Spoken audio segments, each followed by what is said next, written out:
Through the concrete cracks worn weary by work boots and high heels. Through the concrete cracks showered in tears of sorrow, tears of joy. Through the concrete cracks rumbled by reverberations of 100 years, a flower on the hill takes its first breath, and a grand hope springs. Welcome to the Spring Street podcast at the intersection of creation and destruction in the heart of downtown Los Angeles. And now, a word from the sponsors. This podcast is sponsored by Starship Kairos, a podcast studio available for bookings in downtown Los Angeles. Starship Kairos is where my guests and I make this show happen. Soundproofed, cozy, and equipped with professional audio gear, Starship Kairos is an ideal location for any type of podcast. Starship Kairos offers a full suite of services including content consultation, mixing and mastering, and custom jingle writing. For rates and booking, check them out on Instagram at Starship Kairos or click on the link in the description. And now, let's dive in. Well, Justine. Hello. Welcome Sheldon. to the Spring Street podcast. Thank you for having me. This is actually the first time that I'm on Spring Street, but not in my studio doing the Spring Street podcast. So you want to tell everyone where we are right now? We are at my studio, Earth Altar Studio in downtown on Spring Street. On Spring Street, above the last bookstore. Above the last bookstore. Which is a pretty incredible location. It is. To be above something so iconic. It is. So, and also like maybe one of the best tourist destinations in downtown LA. It has such a really creative vibe here. I mean, it's called the Spring Arts Tower, so it makes sense. But it's so neat because you just walk down the hall and there's like all these cool different artist studios. You can get a feeling for it. Kind of feels like an old art school vibe from like 100 years ago, maybe. Wow. Yeah, this building's very old. Yeah. Yeah. It's always trippy for me to think about the people who were working in these buildings 100 years ago. I know. And just thinking like, wow, they would have never imagined. Yeah. They would have never imagined that 100 years later, there'd be two people in this studio doing a podcast, tattooing. So, I know. But I'm really excited for what we're going to do. This is my first time doing an intuitive tattoo. So maybe we just talked about it offline, but you want to give like a little rundown of what is about to happen, what we're about to do? Yes. So we did talk a little bit, but ultimately this is a tattoo to help honor, represent any special meanings that you want to anchor in, embody, really own or celebrate as you're moving into this new chapter of your life. Like really you're going to leave here transformed in some way. Your skin won't be the same, you know?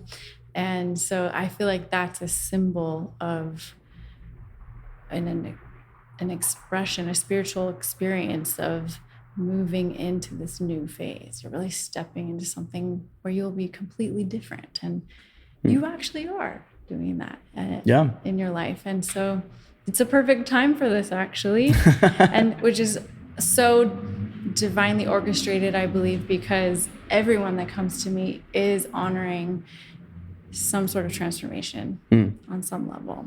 Wow. Yeah. So perfect. Well, I'm really excited to dive in. So what is the first step? Okay. First step is I'm going to clean your skin. Okay. And then we're going to focus on we'll talk about the intentions. Maybe there's 3 words or a phrase or something that will become the main focus that we'll meditate on while I'm painting or drawing on you and while you're receiving the design. And then you'll look in the mirror and feel into your soul, into your own intuition, if this feels right to you, if this feels like the right kind of imagery that feels like it's bringing out more of your soul essence, I guess you could say, or symbolizing this next adventure, you know? Yeah. And we'll go back and forth until it feels just right, altering the design, editing, adding, playing around until you feel like, yes, I 100% love this. Let's do this. Yeah. So I'm looking for that in your body language and in your spirit and your words. Like I'm sensing if that feels right. And if I sense something's off, we're going to keep modifying it until it's 100. Wow. Then we tattoo it on the spot. Amazing. This is so different than any tattoo I've ever received. So I'm really excited for this process. Cool. I'm so excited to do. What an honor. Yeah. You're jumping into it. This is the first time we're really jumping right in about it. Yeah. Yeah. So okay. Well, then let's. I guess first step. Ready? Yes. I'm gonna shave your arm. Okay. Okay. Let's do it. This arm has been shaved many times this year. There was one time when I was doing a podcast with this girl named Sasha who did these two tattoos. Oh, and we were playing around with a lot of different placements. And so I definitely had all these random patches of missing hair on my arm from different places that we were thinking about doing the tattoo. Oh, and she was placing it in different spots? Yeah, and then ironically landed on like the place with like basically the least amount of hair.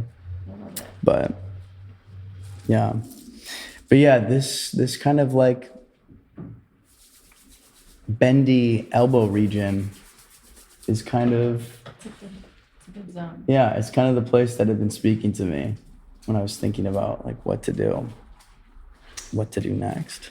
It'll flow well there, I think, because of your other pieces. It's kind of a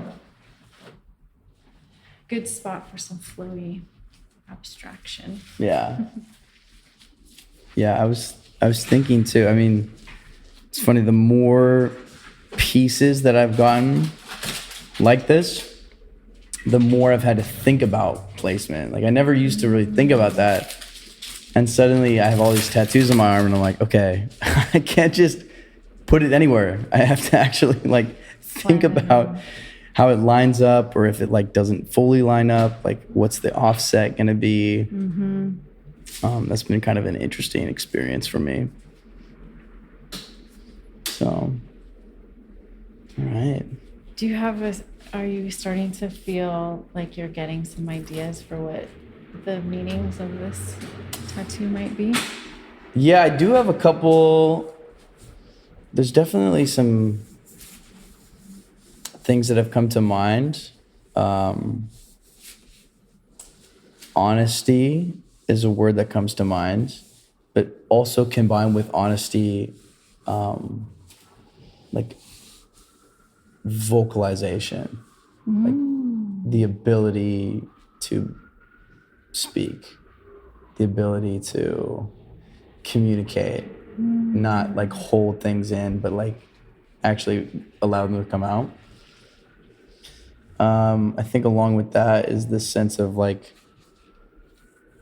either rebirth or new birth, and also combined with that, like death of, or putting to rest like other things from my life. So I like this. typical transition period for sure.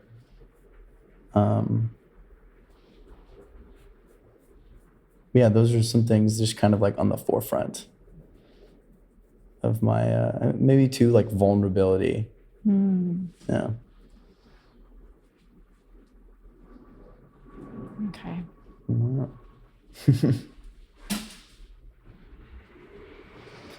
So one thing I'm curious about with this methodology is this something that you kind of had an example of, like you saw other practitioners of this method, or this is something you developed yourself? Where did it come from?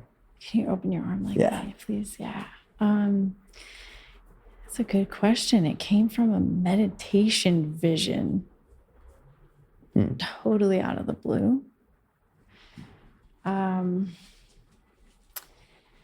And so I was looking back at my journal from around that time, and I can't remember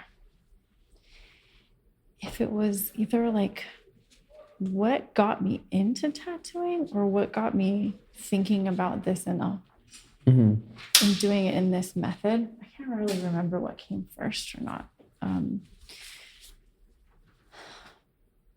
But I remember thinking, I remember I would do guided meditations to help me sleep because I had a lot of anxiety. And so I was right out of art school.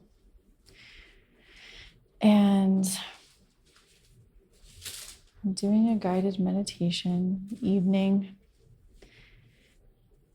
And all of a sudden, this is so, like, I'd never had anything happen like this. I get this really clear vision that at my feet, there's a face. Whoa. And the face is of Jesus. Whoa. And I'm like, what? And he's trying to line up his eyes with mine.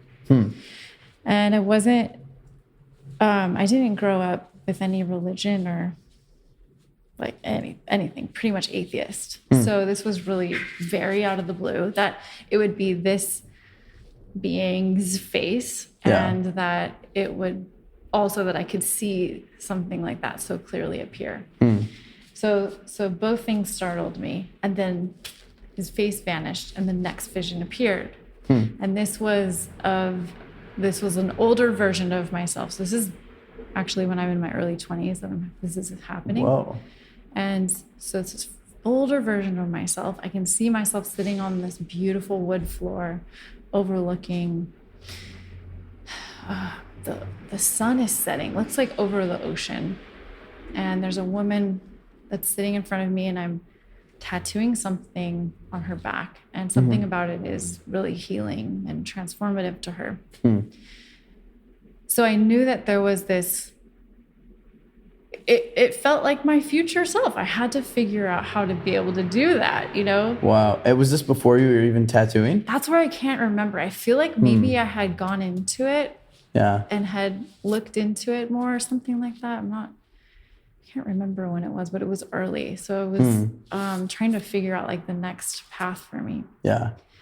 So I found someone that had tattooed me, asked if she would teach me. And she said, well, we'll see if you like this environment. Why don't you come and like work at the studio for a little while, the shop. And so I did for a period of time. And then I was lucky enough to have 3 women teach me. Wow. Yeah, pretty lucky. And so I got to learn like a bunch of different techniques and styles and setting up and tearing down for everyone in the shop and just learned so much, soaked everything in as much as I could. And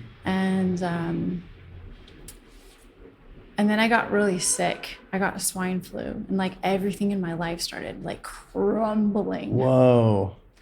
So I like my car broke down, relationship I was in ended. I mean, that meant I had to move far away. And then, the swine flu, like everything was just crumbling. So I said, okay, this is my sign that the next step is here. So I'm going to end this. So I left my apprenticeship. I didn't officially finish my apprenticeship. Well, whatever that means, you know what I mean? Sure, I got tons from it. And then I started working privately and eventually worked at one more shop. Not such a great experience. And I thought, this isn't that. Okay, I'm going to open up my own studio. So several years later, opened my own studio and then went like, okay, this is the moment where I am going to go full into this spiritual, conceptual way of tattooing. Because I know I'm supposed to do it. This is the time. Let's do this. Before I was just taking like anything, you know? Yeah. Anything walks in the door, let's do it. But now I pretty much only do my style, this experience for people. Wow. What was that first tattoo shop that you worked at? It was Outer Limits. Outer Limits was the first one? Yeah. Whoa. Okay. Yeah. Incredible. I know. It's such a funny synchronicity that literally, I think it was the last tattoo podcast that I did or second to last at least, was at Outer Limits. That's so crazy. With Galena. So what are the odds of that, huh? Yeah. I know I was lucky. See, I didn't even know anything about tattoos. And I asked Yvonne, I don't know if she was there, but I can't remember. There's a lot of people who work there, so. yeah. So yeah, Yvonne believed in me. Thank you, Yvonne. Shout out to Yvonne. Wow. Yeah, it was pretty awesome. And then Erica Mosier taught me, and Carrie Barber. Wow. Yeah, it was super I lucky. did meet Carrie. Yeah? She was there when I was there. She was there when I was doing the podcast. She's incredible. So, yeah. Which is kind of intense. I was like, oh my goodness. Like, you know, like this is, Yeah. She's probably like, who is this guy? Like, you know, but she was super cool, super nice. Yeah. So I definitely got to go back there, and I would love to do an interview with her one day too. Definitely. That would be so cool. Yeah. So that's the tattoo lineage there. Yeah. Wow. Pretty awesome. I'm excited for their 100th year anniversary. I think it's in 2027. Does that sound right? Where they're going to break open the safe? No, I don't know. I'm not sure. Yeah, they're going to break open the safe for the 100-year anniversary. Wow. And see what's in there. You should be there. You should be there for that. That would be, yeah, that'd be crazy. That'd be cool. But, okay, so I'm looking smooth as a baby's bottom right here. Yep. All right, so I'm going to have you stand up over here. Okay. And then we're going to start the creative process. Hell yeah. Okay, so do you have any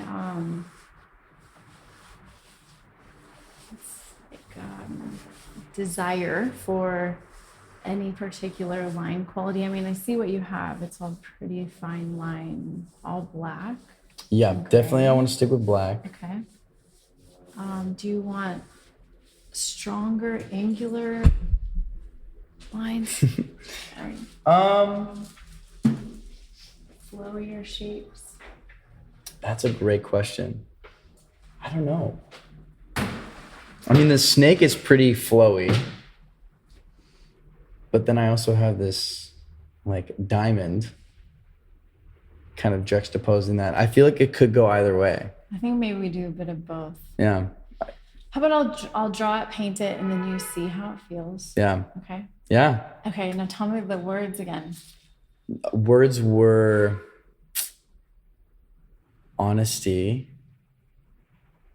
I'm trying to find a better word for like vocality, like voice. Maybe just voice.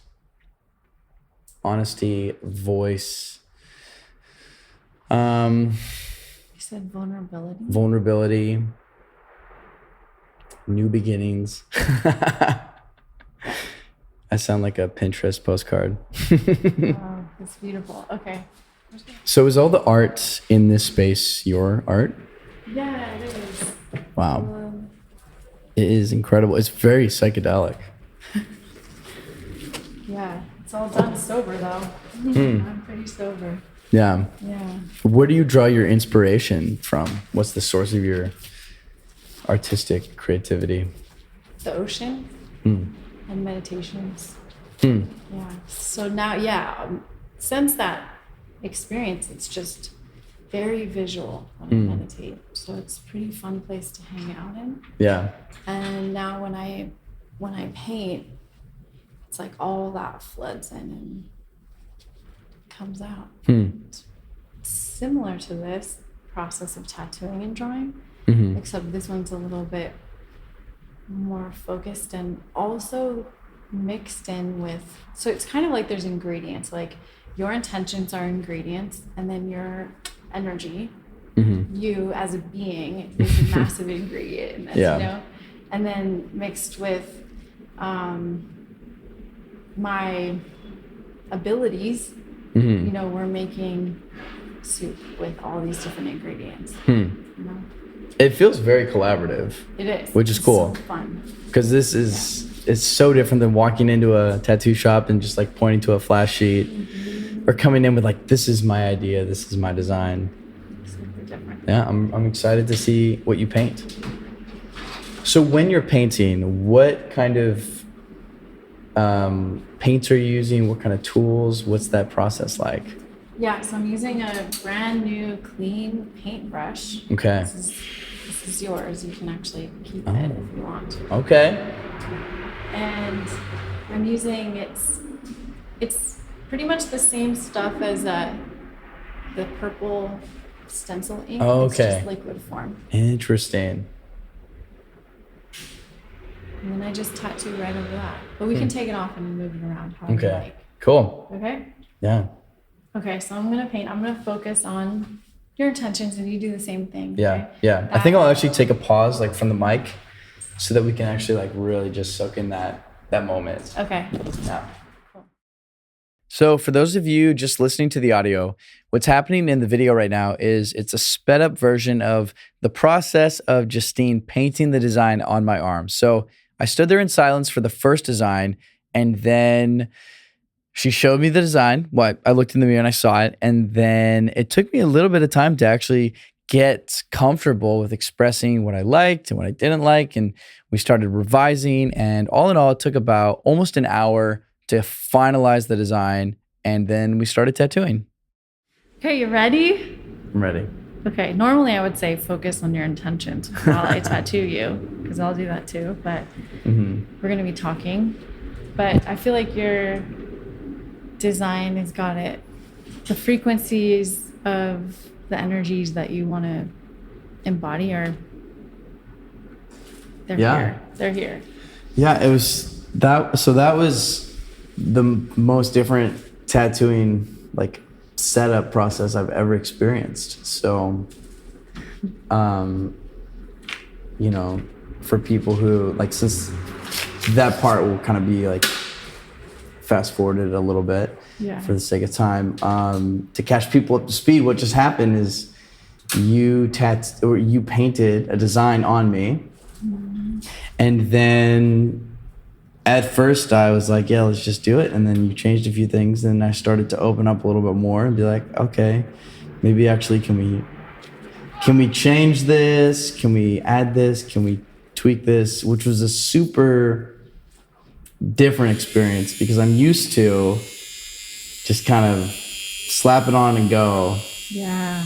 And also a sense of being like afraid to voice those emotions of like, you know, not wanting to ruffle someone else's feathers, just wanting to, you know, make it easy. You did great. Well, thank you. Yeah. It wasn't easy. So yeah, it's a total exercise in voicing your truth, you know? And I'm really looking for that special little sweet spot moment where you're just like, you light up. Like, yeah, this is exciting. Yeah. I like this. Yes. Yeah. And you got there. Yeah. Yeah. It was interesting too to identify those moments in myself because like the difference was huge. Like the difference. You could feel it for sure. Like when I saw something that I really liked, that I really connected with, as soon as I looked at it in the mirror, I'm like, oh yeah, that. Yeah. Which is so funny because that is a very different experience or emotion than I had at the beginning, even though I probably would have just gone with it, you know?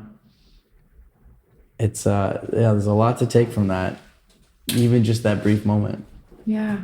It's very fascinating. Good job. So that's the most fun for me is getting in that collaborative flow together where we're playing and experimenting. And that actually is like, that's the magic. That's when magic happens. That's when people are the most in tune with each other. We're like tapping into our telepathic nature, you know, our innate, those like built-in subconscious communication systems, you know? Yeah. Yeah. It's exciting. It's so fun. Yeah. Do you ever find... Wait, I'm going to begin. Is that all right? Yeah. Go for it. The needle is about to land. I definitely picked a pretty spicy spot for this podcast. Whoa. Yeah, let me know if you need a break. Let's see what this is like. This is the pit, which, you know, find out. We'll find out how it feels real quick. The podcast that I did with Galena, where it was hand poke, that was pretty painful. I definitely had to find it within myself to like hold it together. Yeah. But it is a different, more painful approach to tattooing for sure. But so far, not too bad. The pit is definitely pretty gnarly. But I think we'll manage. So with this style of tattooing, intuitive tattooing, and working with so many different types of people, I can imagine that for some people that process comes easier than for other people.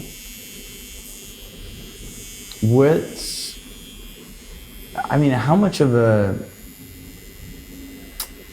a spectrum of people do you work with? Like, is it really hard for people to be vulnerable and open and honest about changing the shape of the tattoo? What's your experience been? Yeah, sometimes at first, it's really similar to how you felt. There's some people have exercised it a little bit more and are really, really sure that they don't want any edits to it, or they're really sure they definitely want to take off big parts of it, you know? So it's really probably 50-50 that people are like, yes, 100%, this is it, let's not change it. But you didn't have that feeling. You said it, but your body wasn't saying it. Yeah. You know? So I could feel that and knew that we needed to continue to collaborate together. You know? Yeah. Well, and I'm glad that you did, because you were able to bring that out of me. And I maybe, it felt to me like you were in kind of this like guiding role. Like you are bringing somebody along for the journey, and you're helping maybe pull out something from them that they didn't even realize. Yeah. So sometimes it feels like the designs actually already exist within your skin, and this is like a pulling out, like a drawing forth of an aspect of yourself that has been hidden. I've heard it explained like that, and it feels like that is pretty spot on sometimes, because when you look at the completed piece, you may have this and you may not. Some have it strong and some don't. But that the piece feels like, the design feels like it should have always been there. Sort of that kind of remembrance, or... Well, the other day I did this big piece on this woman's arm. Really visible. And she looked in the mirror after hours of tattooing, and she said, "Oh, there you are." You know, it just felt like wow. It had always needed to be there. It just wasn't there yet, you know? Yeah. When did your tattooing journey begin? How old were you when you first got tattooed? I think I was 18. Yeah. And I had a friend, a really nice guy, tattoo me. But he only got one line down, and I passed out and fell out of my chair. Oh, no. Yeah. It grossed me out. Yeah. Wow. Isn't that funny? What brought you back to tattooing then, after that first somewhat traumatic experience? Well, I felt like I had to fix the line, because it was this weird little scratch on my wrist. Yeah. So I had to find a way to fix it. So a friend brought me to this shop. I think it was in Culver City, like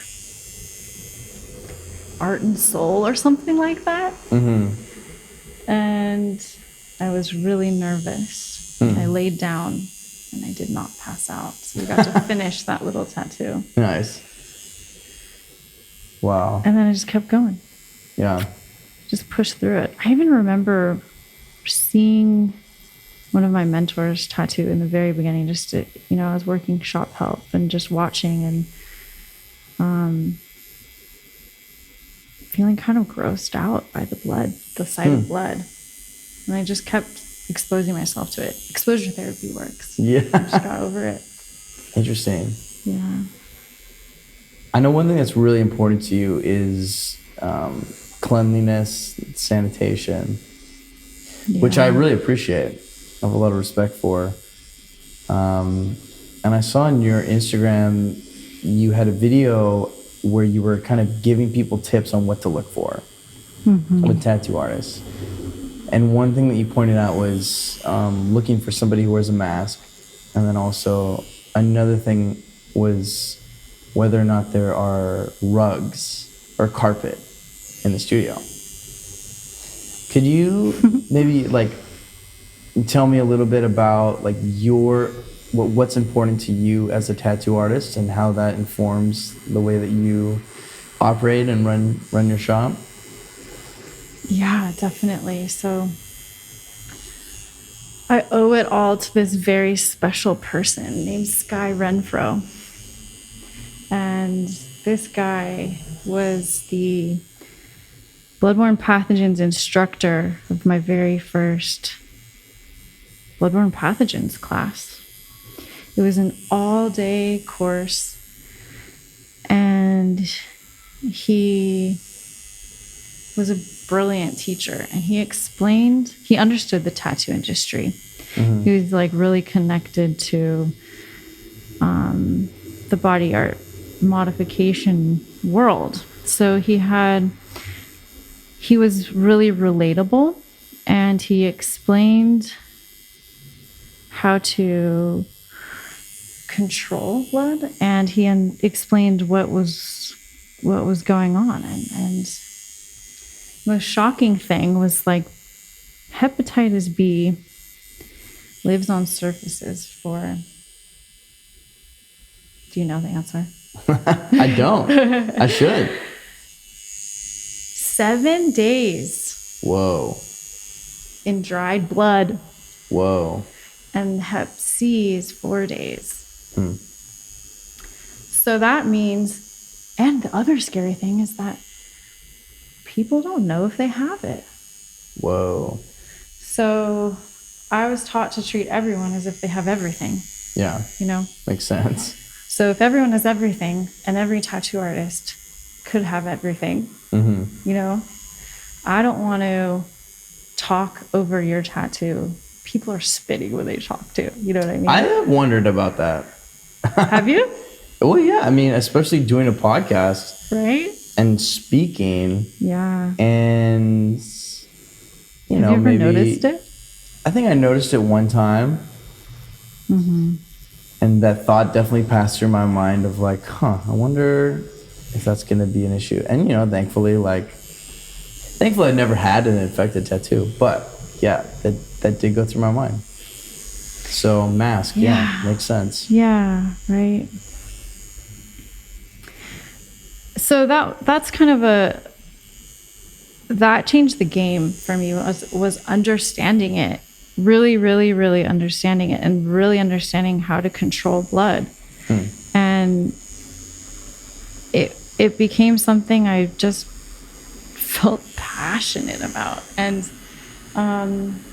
I've had the honor of apprenticing a handful of people, and I continue to get asked to apprentice people. And that's the biggest thing that I feel like maybe the biggest, most important thing I can teach them is how to control blood and to be aware of how to protect themselves and their clients too. And I guess, you know I posted that and I felt like, gosh, this probably is gonna be pretty controversial, because a lot of my friends are tattooers too, and they don't all wear masks, which, you know, like whatever. Everyone has their own thing and way of doing it. And I wasn't necessarily taught to wear a mask, but it's become something that I do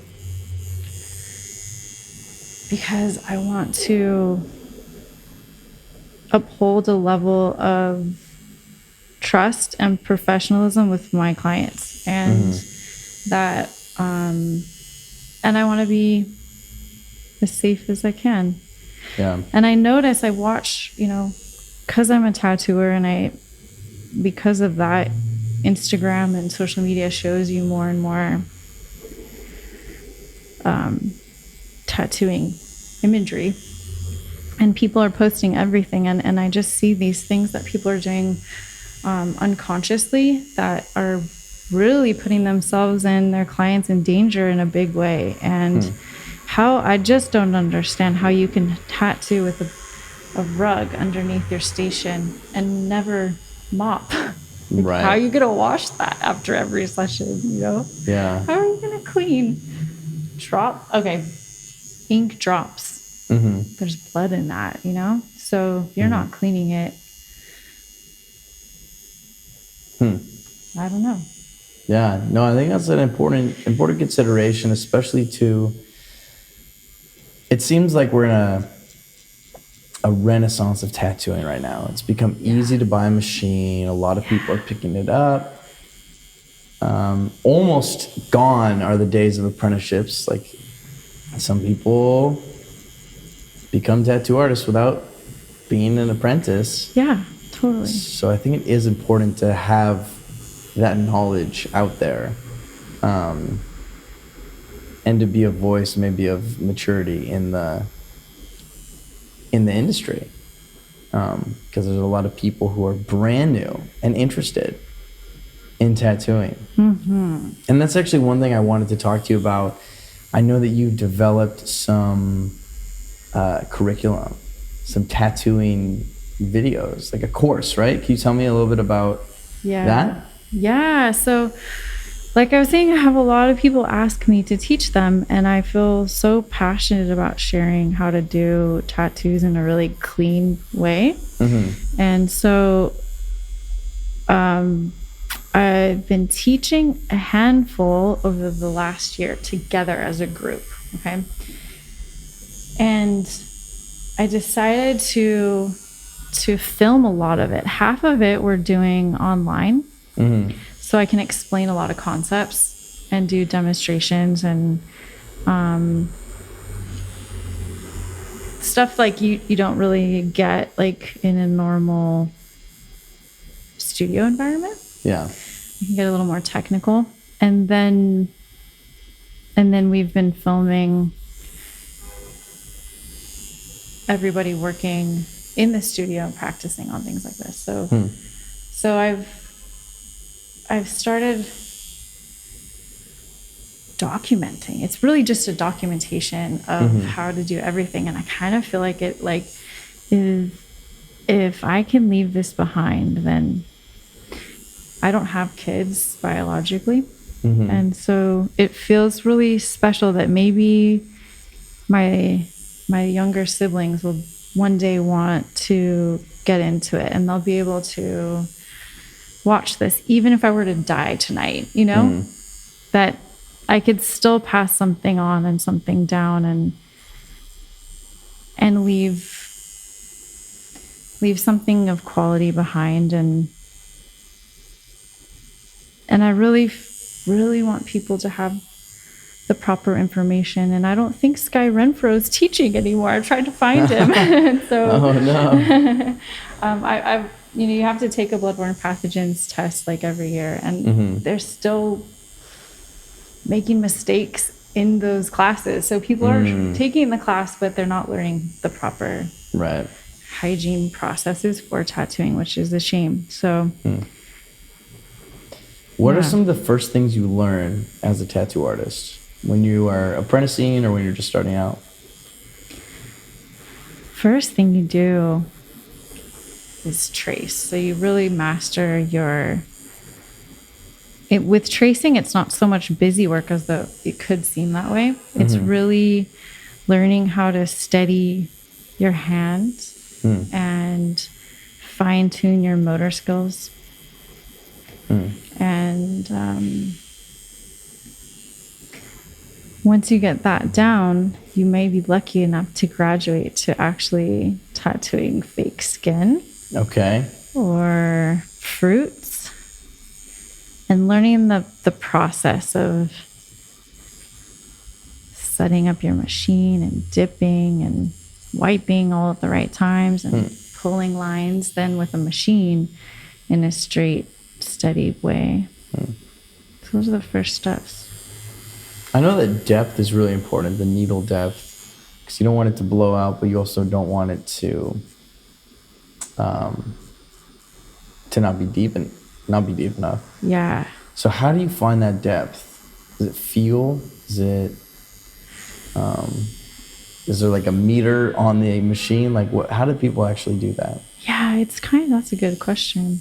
Kind of by feeling and practicing. I like to go a little bit lighter when I first start anyone's tattoo, because everyone's skin and every location of their body is slightly different. Yeah. So it kind of feels like you're dipping your toes into water in a pool. Like you want to feel it first, and then and then you understand, like, okay, this is the temperature of it. This is the way this person's skin feels and reacts to the ink, and now I can get more comfortable and go a little deeper now. And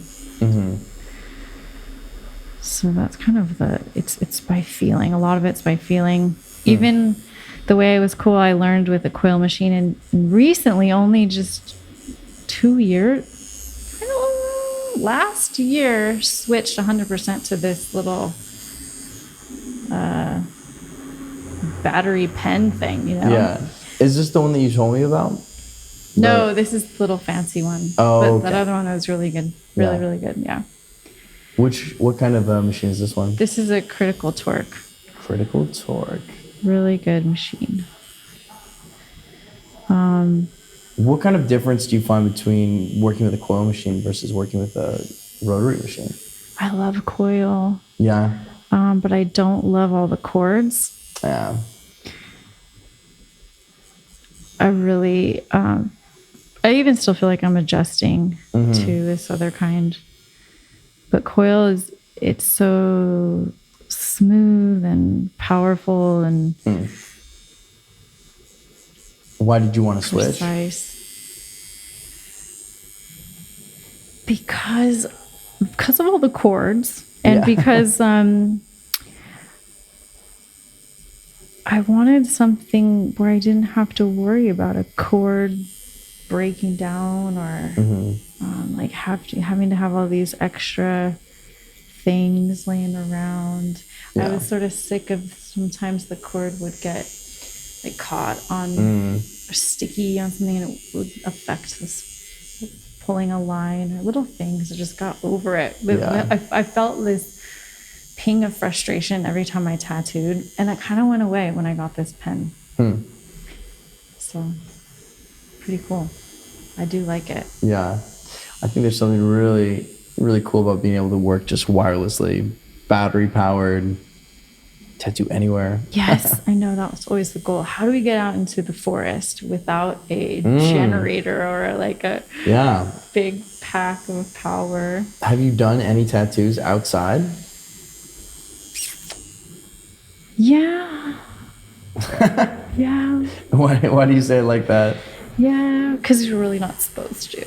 No, it's like just too impossible to make it a sterile environment. Well, I mean, nature's like pretty clean, right? But yeah, if you're gonna tattoo like a lot of different people out in nature, you've got to be really careful. But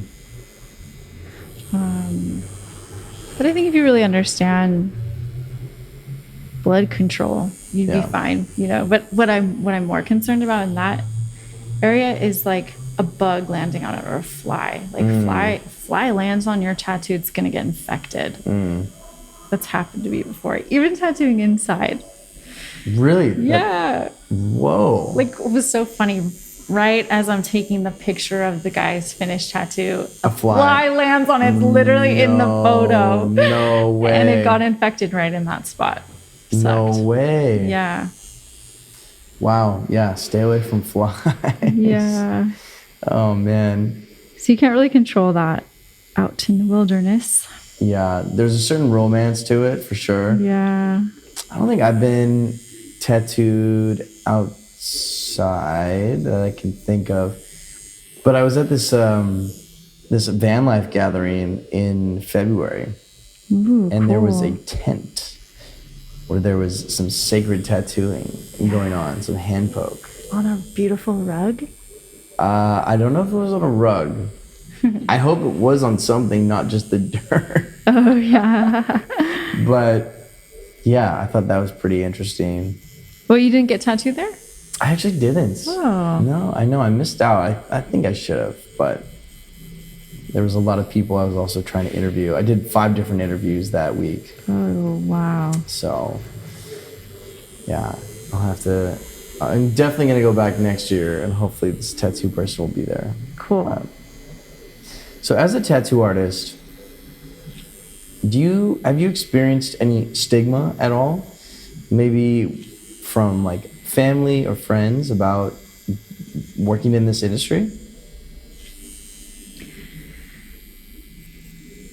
Not so much. I have a really supportive family.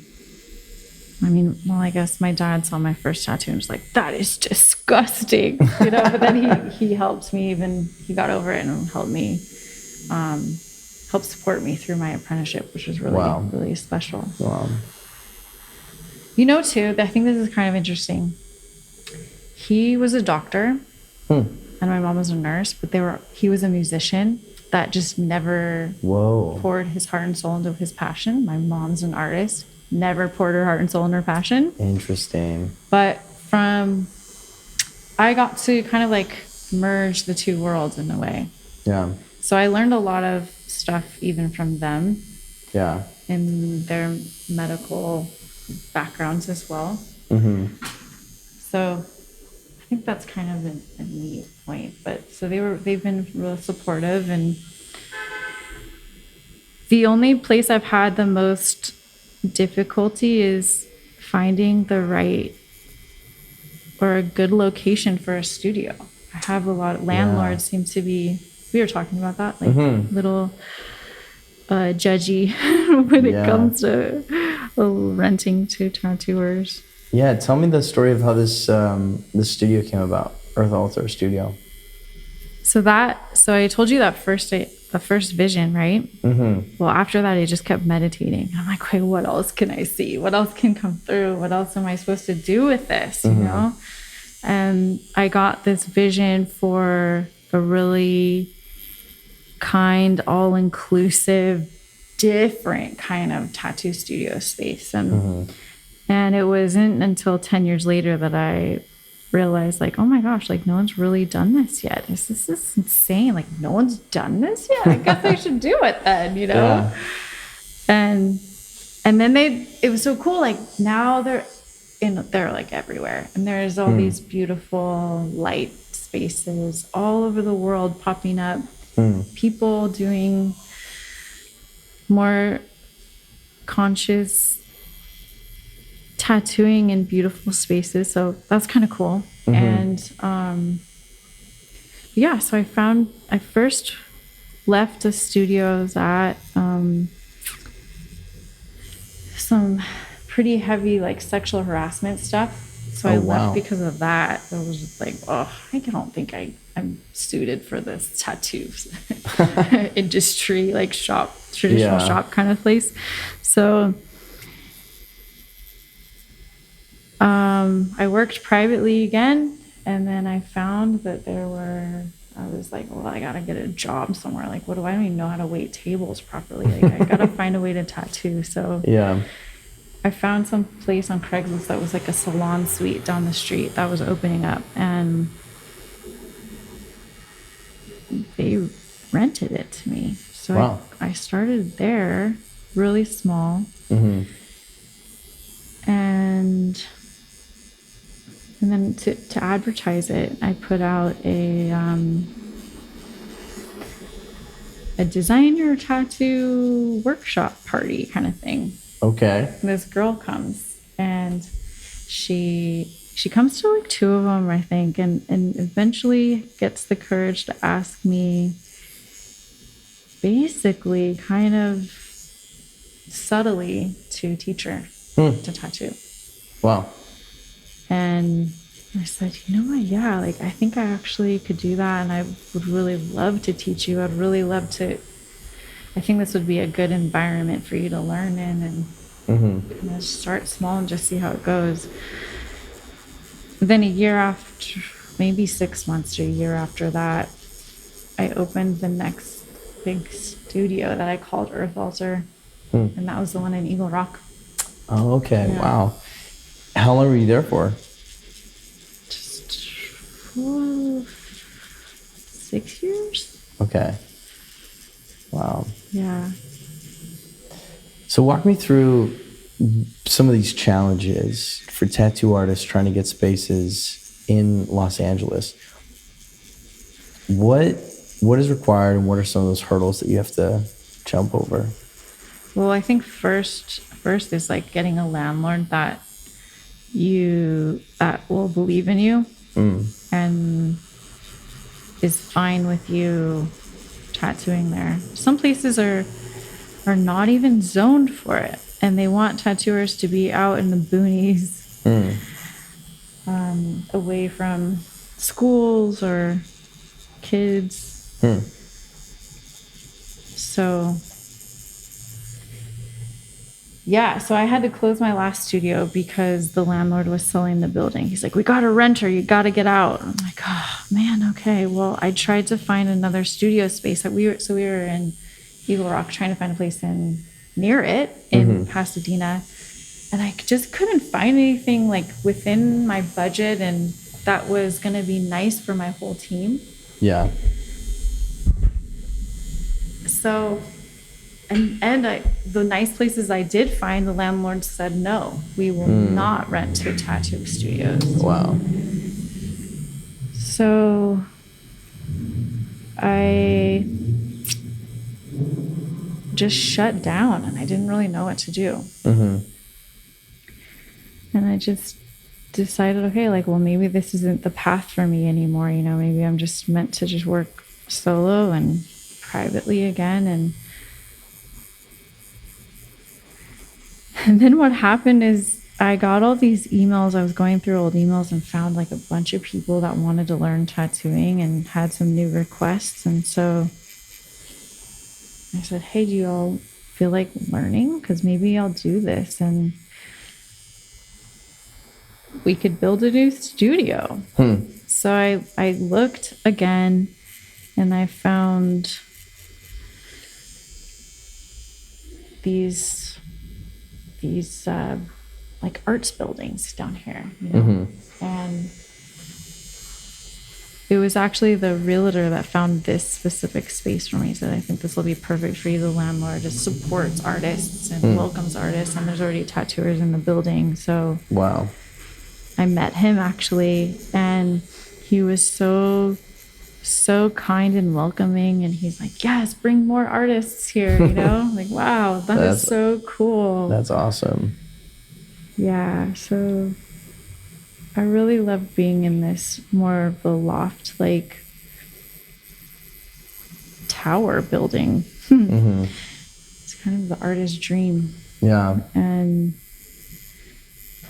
there's security 24/7. I don't have to worry about that. Everything's included in the rent. It's so easy and simple.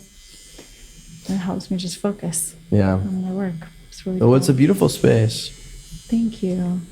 I like the fact that it is like so clean and open, a lot of natural light. Yeah. Good vibes. Cool. I'm glad. How many other artists do you share the space with? Well, right now I have just one apprentice who's graduating. She's finishing up. She's just right there. And that's it. So if you're an artist listening and you need a space, let me know. You're looking for, okay. Yeah. What is the arrangement for artists who come and work at your studio? It's a little bit negotiable, but we have I think I'm going to go with more of a station rate, rental kind of thing like that. That would be really good also for guest artists. So people kind of pay a flat rate to rent out their little zone, and then they would keep 100% of what they make? Interesting. What is the industry standard? Or is it just kind of all over the place? Every shop's really different. And even like different artist levels. Like when I was a new artist at a studio. So, I mean, I had been tattooing for 5 years, and I started at the shop because I was new there. They started me at 50%. And 50%, wow. Yeah. So then after he like felt like he got to know me, he gave me 60%. Wow. That's interesting. 50% is. Did you get a lot of walk-ins? It was more of a walk-in shop. More of a walk-in, yeah. Because I guess I could kind of see that if like the business is already coming in and you're just. How do you feel about a walk-in situation? Because it's such a different experience than somebody who reaches out and they're like, "I like your work. I've seen your work." Well, that's the future. Yeah. You know, that's the way it is. That's the way it's going. I think that walk-in shops are good in certain locations, maybe more like tourist spaces. But in general, people are collecting art. Right. Oh, this is something I really wanted to talk about, actually. Let's dive into it. Because this is, artists there's so many people learning to tattoo, right? And that's controversial. Teaching tattooing in kind of a group way, in a non-traditional apprenticeship style, that's controversial too, right? A lot of people feel that there's really like one way to do it. It's the old school way of learning, and it shouldn't be shared to groups of people or masses, and people are really against the online learning. Interesting. Did you know that? No, but it also doesn't surprise me. I think that the old school tattoo culture, it kind of has a rough exterior. It's very gritty. I mean, it's definitely been a bit of a boys' club for a long time too. And only recently, it seems like, has it really, really opened up in that regards. Yeah, it's changing. And I really think it started to really shift after the pandemic and during the pandemic, right? Yeah. It's like, well, artists were just like, I got to sell something. So a lot of us just went into teaching whatever we knew. And if the main thing we know is tattooing, and we can eat because we can teach, like, you're going to do it. Yeah. You know? Yeah. And I think for some of us, it came down to that. I know for me, that's when I started really, really teaching. Plus, we have the internet in a way like we've never had before, where you can make a course, you can record anything, you can do Zoom so easily. You can build a website in 2 hours or less, 20 seconds, and education and information is shared so rapidly. So that, I believe, is like a really beautiful thing for artists, because think about this. Back in the day, if the only way you could be found as an artist or a tattooer was through a magazine, you know how slow print is? Yeah. Print publicity is so slow. So that, or it's just word of mouth, which is also can be kind of slow, I guess. And and if I've heard that the way that people used to share pictures of their tattoos was just by writing a studio and saying, hey, can you send me some pictures? I'd love to see your tattoos. So they'd send them in an envelope, photographed, printed out, and you'd receive pictures in the mail from an artist you liked. Wow. Yeah, I think tattooing has got to be one of the industries changed the most from Instagram. Exactly. Because Instagram has become how people make their living. Yes. It's pretty incredible. Wow. How are you liking the tattoo? It looks sick. Actually, it looks really sick. Cool. Yeah, I would say I'm loving the tattoo. Yay, good.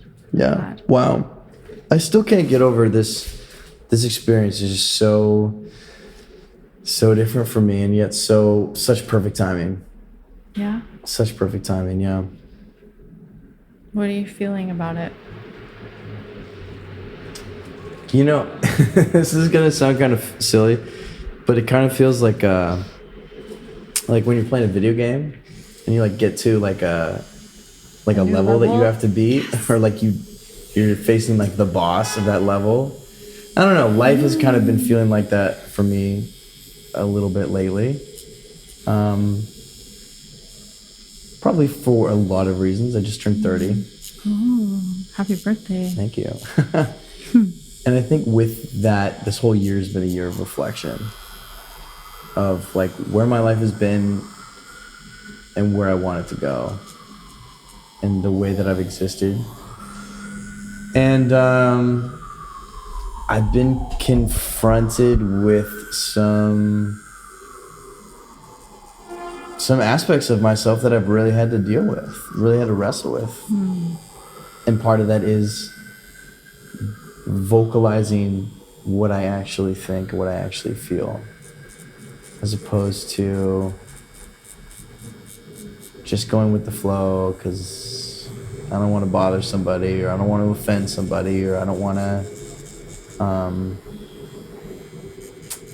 be a problem. So I find it funny that in the midst of kind of working through that in my personal life, that I somehow stumbled upon you in the shop and are having this experience of having to like literally vocalize my feelings and my thoughts about like, maybe we should tweak this, or maybe could we adjust this, or it's really funny. I guess a little bit of backstory for people who don't know how this all came about is you sent me a message inviting me to a Flash event. But you sent it to me because I guess I must have already been following your page or something like that. And I distinctly remembered somebody telling me about you as an artist and intuitive tattooing. And That's so funny, huh? I realized that your shop was 2 blocks away from my studio, and I figured, man, I might as well come check it out. And then as soon as I walked in and met you, I was like, oh wow, yeah, we gotta do something. So yeah, it's funny. This like life can feel so synchronistic sometimes. And I find for me, I don't know if you feel this way, but for me, sometimes it really comes in batches. Like I'll go through a period where it doesn't feel like there's a lot, and then all of a sudden it's like left and right, everywhere I look, it's just swimming in synchronicity. Yes, that's how it is, totally. Yeah. Do you want me to turn a little bit more, or is this a good angle for you? It's okay for now. It's okay for now? Okay, cool. How did you get into meditation?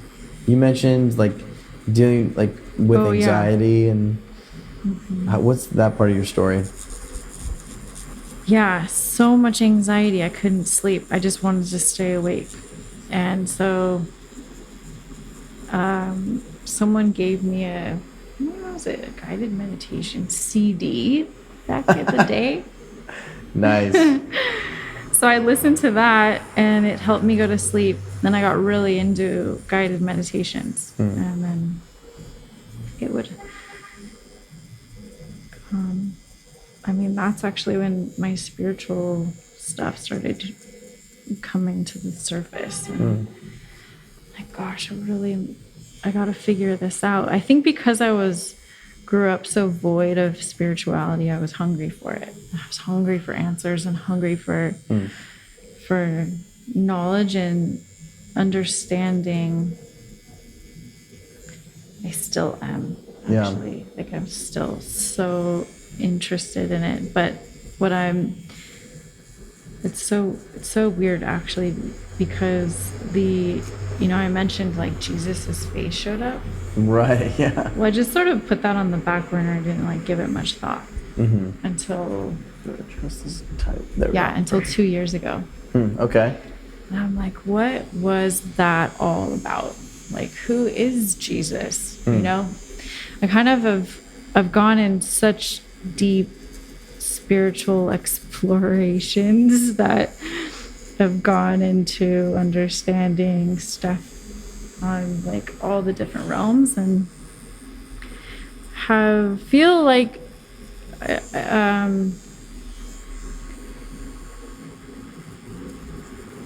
that it sort of had dead-ended in people claiming to be, healers in certain ways and having these like extraterrestrial experience. I mean, I went way out, okay, way far out.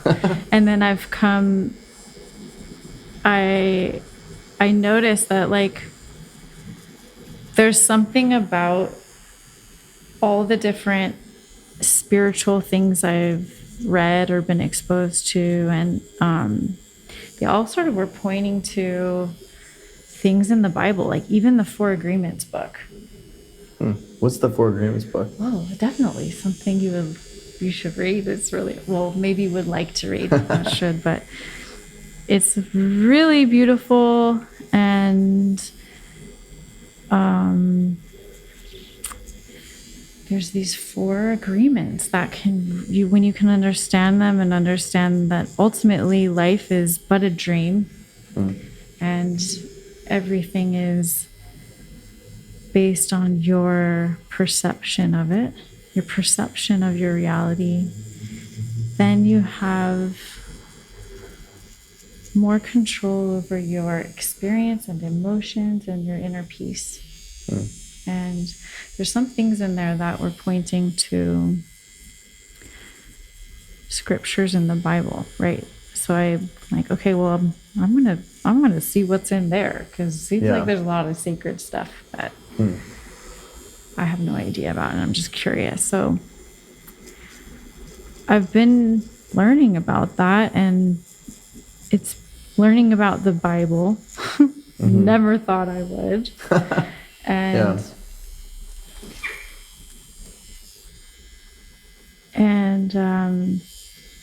I don't know how we got here, but just that it's like kind of full circle, I guess, with my understanding of what that vision was.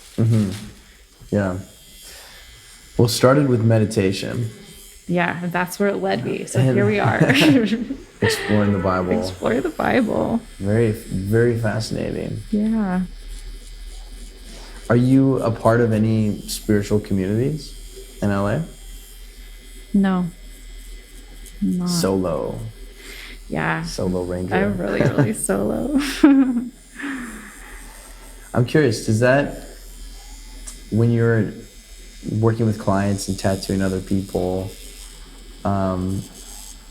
the way that these processes start off is of kind of a, spiritual nature, intention, meditation. Do you find that the conversations you're having end up going really deep in that direction? Or in a spiritual direction? Yeah. Or a Jesus direction? Maybe one or the other, yeah. Not really. No. But they go deep emotionally. Yeah. Actually, just like ours did. Yeah. Yeah. Yeah, it's really fascinating. I think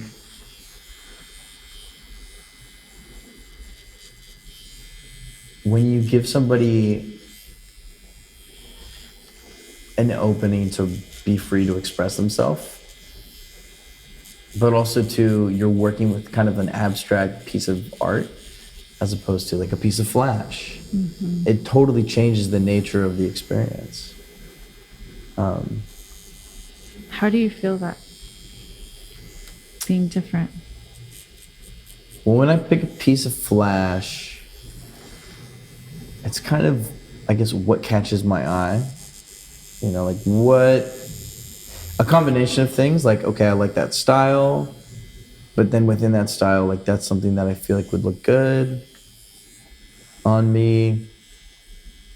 And then I guess the next question is just placement. And even with placement, I think I've actually tried to be not super picky, because I think I realized that would just drive me crazy if I was. And there's a certain level of acceptance that I wanted to have, of just, in a way, there's a lot of things in my life that have been impermanent. that have been in flux, been in motion. Tattoos are one of the few things that actually is consistent and is permanent in my life. That's really beautiful. I love that. And so I think for me, there was a certain embrace of, I guess, not needing things to be like so perfect, but being able to accept it and embrace it for how it turned out. Yeah. So, that being said, I think also too, it is important that you choose an artist that you connect with. And I would say maybe even more above that, not just their art, but I think something that I've realized is important for me is like the connection that I have with the artist. I think that always makes for a better experience and a more memorable one. I mean, I look at the tattoos that I have and I think about the people and the conversations that I've had. Right. Which is really special. Oh yeah, it's all infused into the experience. Is so infused into the artwork. Do you have any idea how many tattoos you've done over your career as a tattoo artist? I wish. Maybe it's been 15 years or something like that. Yeah. I don't know. What was one of the more memorable experiences you had with a client?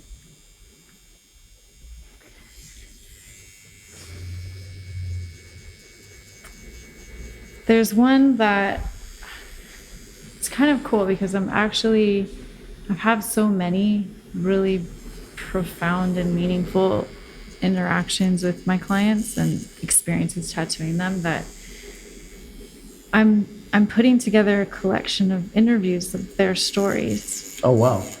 And I think I'm going to release it more in a YouTube format because all audio, I don't really get it. You're a master at this. It's real art. But I just got to hear even more of her story, and I get to connect with my clients even more when I actually get to interview them about what it was like getting tattooed and why they chose me as their artist or things like that. And this one sticks out, and her name is Claire, and she's someone that I knew when I was a teenager. And she contacted me.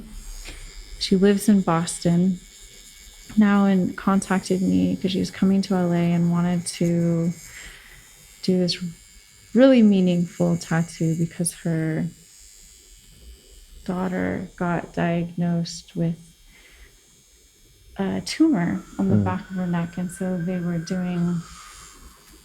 they did a surgery on her, and she has this scar on the upper part of the back of her neck and back. And it was really special because she did this in honor of her daughter because that's where her daughter's scar is. So the tattoo on Claire is on the same location on her back of her neck.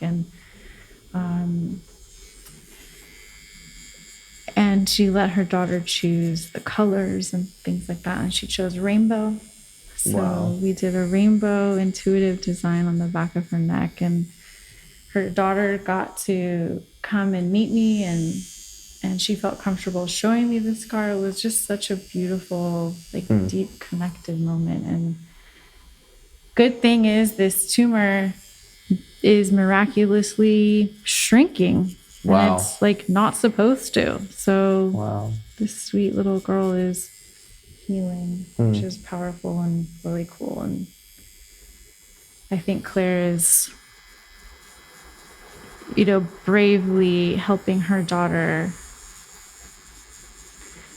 honor this scar in a way, and helping her feel comfortable and showing her you can be strong and go through pain and overcome it. And it's pretty cool. So that one sticks out to me a lot. Wow. I think that's probably one of my favorite things about this industry is the stories. Yeah. And I hear them secondhand because I'm not a tattoo artist, but Yet. not yet. That's right. I still gotta try my hand. I gotta take your class. Yeah. What does it mean to be an apprentice with you? What does that look like? What does that entail? Well, there's different ways to do it. I mean, this is something I wanted to come back to talking about too, because this is like the idea that people are, so like anyone can learn tattooing, right? Like you were saying, you can get a kit on Amazon and go for it, right? There's everything you'd ever want to learn about tattooing is on YouTube, right? So why would you choose someone to teach you, right? So what it really is about when someone is asking to learn is they want guidance. They want more of an interactive one-on-one mentorship to help make sure they're doing things correctly and not hurting someone, So that's a huge part of my job in teaching. And I also feel that I think that every artist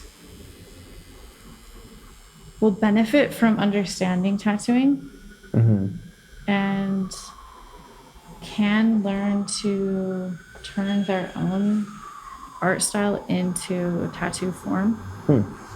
And I think that's where we're going with tattooing. So just like anyone can take photos, and everyone does, or anyone can take a piano class or a guitar class, and many people do, but how many really are, choosing that as a life path and really doing something extraordinary with it? That's rare.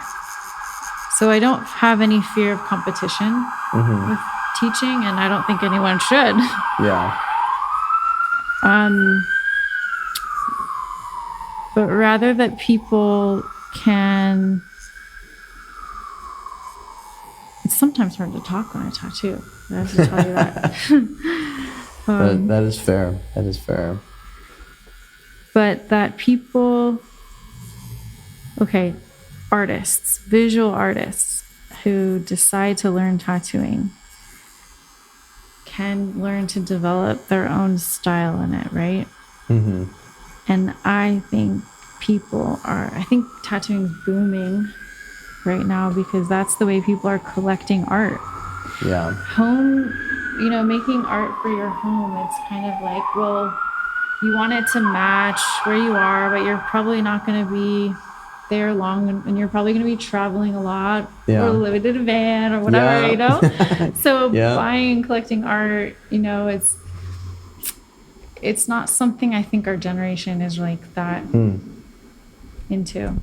Okay, wait, I'm a generation ahead of you. I'm 10 years older than you, but I'm excited about this because people are collecting art and they're finding the right artists that are doing things that they're excited about in their own styles all over the world and traveling to go get their art tattooed on them. That's really exciting. Yeah, I actually really like that perspective. I think it's interesting because for me, I think about the physical things that I have. And right now I'm going through the process of selling a ton of stuff and getting rid of a ton of stuff, getting ready for this move. And having physical things is a pain in the ass. Yeah. But having something on my body, well, that's easy. That just comes with me. Exactly. And there's still plenty of space. And also, I've never really thought about this before, but I guess because tattooing is booming, my generation and even the generation above and below, one way to look at it is that we are spending a lot of money on art, just in a different way. Instead of spending that money on art that's going to hang in your house, it's art that's going to travel with you to the gym and on a hike and in the swimming pool. Yeah, exactly. So I don't know. Maybe there's an additional perspective that it's more eco-friendly. I love Minimalist. 100%. Save the environment, get a tattoo. Yes. Totally. Actually, on that note, tell me a bit about your philosophy with the inks that you use and maybe some of the other products that you use. Because I think I saw on your Instagram that you use vegan products. Is that correct? Yeah. So I really I like solid ink and fusion ink. And I recently just found Good Judy, which is a Canadian company. Shout out to Good Judy. I'm trying to get these guys to sponsor my podcast. Yeah, they told me they don't do sponsorship. Oh, so sad. I know, but Not hopefully, if we continue to support them, they'll grow and grow and grow and grow, and they'll have space to do sponsorship. So go support Good Judy. Yeah, because all their stuff is biodegradable, right? Yeah, so that's the ink cartridge we're using right now. Wow. I'm testing these out, and I really love them. Okay. And this material is... Yeah. So I'm switching over slowly to... When I first opened Earth Altar, like that was the goal. Like I was like, everything is gonna be eco-friendly, biodegradable, compostable, but like nothing was available. Like they didn't even make biodegradable saran wrap that I could get my hands on easily. That was 2017. Yeah, like, it wasn't that long ago. Wow. But now, thanks to Good Judy and a lot of other companies, you can get this stuff. So it's pretty cool. When it comes to ink, I mean, that's the stuff that's in your skin and in your body forever. That's an important decision. How much ink on the market is actually the type of ink that you want to have in your skin? I don't know too much about this side of the industry. Okay, cool. That's a good topic. I definitely don't recommend people buying ink off of Amazon because we don't know what's in it.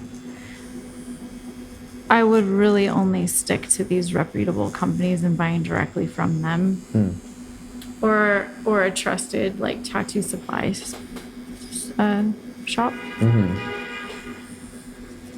Because it's just, I mean, a lot of the OG inks have all kinds of like heavy metals in it. They even made with like beetle wings and little shellfish is in the red, which is why a lot of people have like red shellfish allergy. They have allergic reaction to the red? Yes, because of the shellfish in it. So if you that's scary. Yeah. Huh? Dang. I know.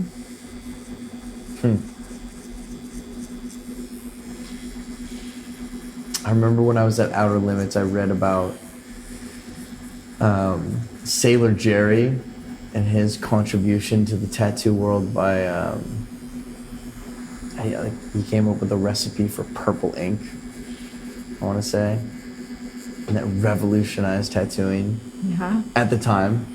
That's so cool. 100 or so years ago. That's nuts. What are some of your memories, fond memories from working at Outer Limits? What an honor to sit with Carrie and watch her style her tattoo. Oh my gosh, like that was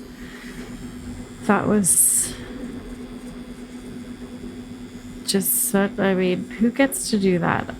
Thank you, Carrie. I'm so grateful because Carrie tattoos in a really expressive way and with a lot of layers, and it's just so beautiful. And does really large pieces. So I learned a lot of cool things about that. And then I just treasure what Yvonne taught me in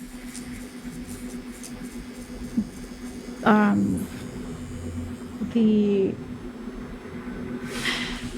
just like clean lines and making really clean stencils and doing things properly, even when it doesn't make sense to you or it feels like it's busy work, but gosh, like she bought me this drawing kit of mechanical pencils, and like I still have them, and I still draw stencils in the way that, well, I don't really do stencils that much, but when I do, I think of Yvonne, and I think of how she had me practice lettering so hardcore. And even though I didn't like finish all of the work because I got so sick, I like carry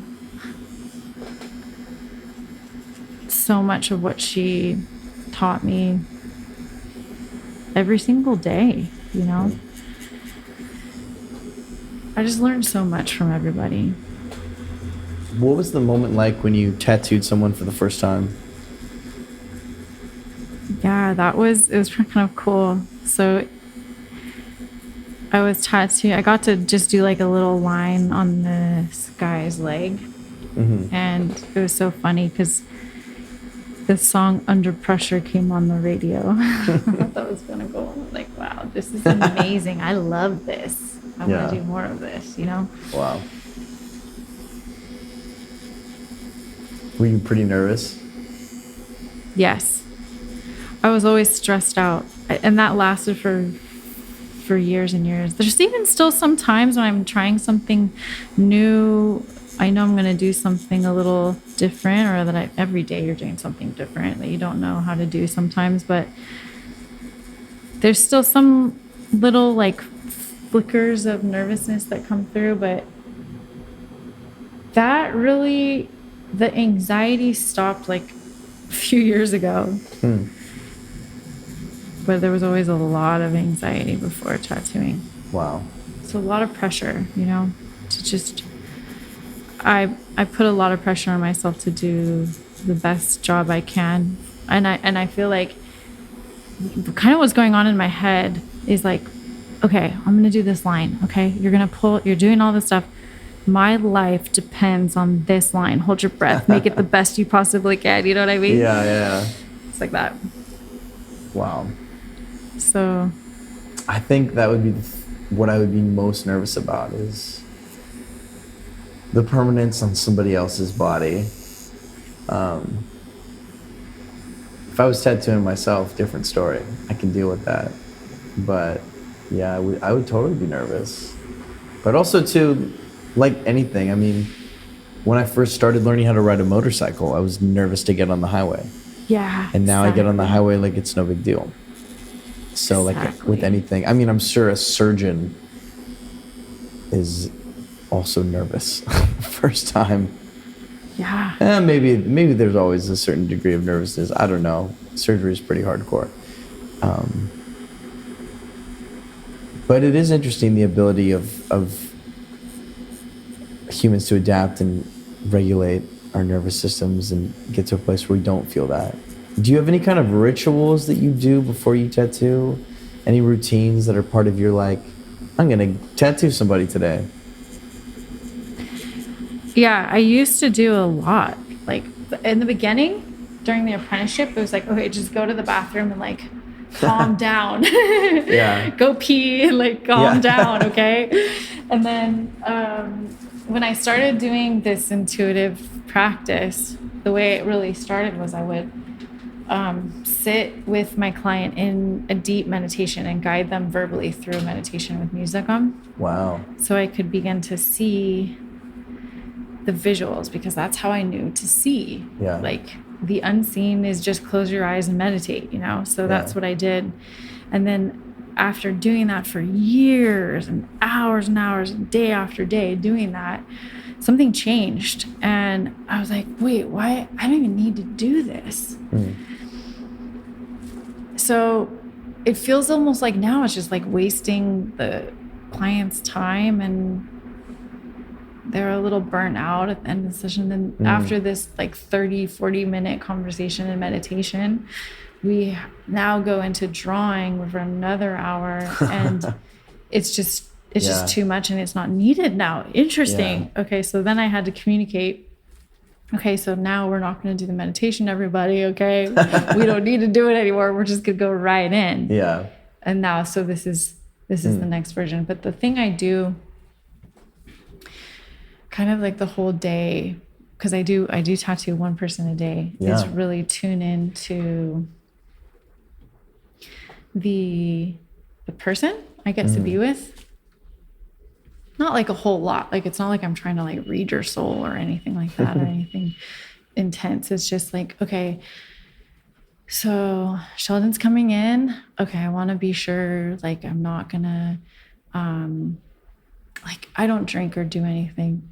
I'm like really sober now, but I used to make sure that I didn't drink the night before. You make sure you don't have a lot of coffee the day of, and don't want to be jittery. And so there's things that I stretch a lot in the morning before my sessions if I can, and just try to prepare my body to be able to come in and be really present and grounded for you and hold space for you. And I do say a prayer to like get my ego out of the way. This is 100% for you, and I want to have 100% focus on you, and I do whatever I can to be like super present and give you tons of space to explore creatively, like whatever you want to do today, you know, because there's so many unknowns. I can feel that for sure.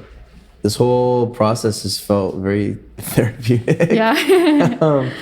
Cool. Which is really incredible. And it's so interesting because this is actually a theme that I've been exploring with a lot of artists, this idea of like tattoo artists as therapists and how people feel about that, because some people feel like, you know, I'm not a therapist, so you shouldn't be trauma dumping on me, like go see a therapist. Other tattoo artists that I've talked to are like, well, if I can say something nice to make somebody, you know, feel good, like I'll do it. Like, that's cool. And I think other people acknowledge just how intimate of an experience it can be. But it's interesting because this feels almost next level, because you're specifically saying like, what are your intentions? You could go into any other tattoo shop and maybe not even talk to the person. Yeah. But part of the process is actually talking. Do you ever feel like there is some kind of a line that you draw with a client in terms of maybe their openness or the way that they're expressing, or are you pretty receptive to just where the conversation goes? How do you feel about tattooing and its therapeutic elements and how that weighs on you? Yeah, that's interesting. So I think in the beginning, you know, when I do the whole meditation and we talk, that felt like therapy. And that's where I would get a little bit more burnt out. And now I have more boundaries. It's not like I'm like, no, we're not going to talk about anything, you know, but I have a way of guiding. Of guiding the experience, so that during this session, I invite you, like normally I'd invite you to focus on your intentions while I tattoo you, right? So go inward, focus on your breathing, and focus on those intentions. And usually they just close their eyes and they zone out, and I go into a creative zone focusing on that too for them, you know? And that has been so powerful. Like, there's so much needed space, needed moments of just silence and inner contemplation. And I think I'll notice sometimes people will talk because they're nervous or awkward. And so I invite them, like, I can feel that too, you know? So I might invite them to like, okay, like go inward now. Like, I really want you to feel this experience and go inward and focus on this, because that's going to make the tattoo more meaningful for you, you know? So it's kind of a way to regulate. Yeah, that's a good technique. And it helps me get in the zone and stay in the zone better too, to make better art. Because I'm making creative choices through the whole tattoo. I'm still designing it as we're Yeah. tattooing it, you know? That's another big difference too between Yeah. just doing flash and what we're doing. Yeah. Also, that machine is so quiet. It is, right? So quiet. What kind of Yeah. machine is this one? Well, this is the same one. Oh, it's the same one? It's just a different speed? Or why is it so quiet? Actually, well, it might be the needle. I just changed the cartridge. But you notice a Wow. difference from the other one? Yeah. Yeah, it's way, a little bit way bigger. quieter. Interesting. That's good. The pain is still the same. Yeah. Yeah, this spot's not too bad. I feel like, I don't know, at this point, you can see where I've had my elbow done because there's words that go across the bone. And the pit was definitely, I mean, that is definitely a spicy spot, but I don't know. I find once you get into the session, once you're like 10 minutes in, the pain just becomes the background. I don't know. What has your experience been? I mean, you have an entire sleeve. Yeah, I think you can get in the zone. You kind of like, I think your adrenaline kicks in and sort of like naturally numbs it or something like that. Yeah. And that is pretty nice. And I think it lasts maybe 2 hours, and then usually around the third hour, the real pain comes in. Ooh. And then it's just a matter of, really going deep into your breath work and meditating on it and kind of welcoming it a bit more. How many pieces was your sleeve? Because it looks like it's not one cohesive one, like it was Layers. at least, yeah. Layers and layers and layers over many years, yeah. I don't even know how many sessions or how many different artists, so many. What is the story with the stippling part of your sleeve tattoo, where it's like the geometric kind of like labyrinth squares? Okay, so this whole sleeve is perfectly in alignment with the theme of this conversation today. Okay. Because when I was younger, I got a tattoo on my arm that actually is an image, it's an image that I drew, and I took it to the artist and I said, okay, like feel free to like add your creative style to this. And then I put a deposit down. I came in for the session. The artist drew it exactly the way I had drawn it, so didn't put any creative style on it at all. I was kind of bummed out. So, but I went along with it. I remember looking in the mirror after the stencil's on, and they're like, "Do you like it?" And I'm like, "Yep, let's do it." Like, what am I gonna say? I'm in the middle of this intimidating big shop. Everyone's like, it's like hustling and bustling in here, and what am I gonna do? Like, I made this appointment. I can't say no and like make this person redraw this thing. I'm not gonna do that. No way. I was 19, maybe 20. Like, I had no self-confidence to speak up for myself at all. Get this heavy tattoo on my arm, and I'm like, gosh, I don't like this. Now what do I do? Oh man. Well, let's just add to it.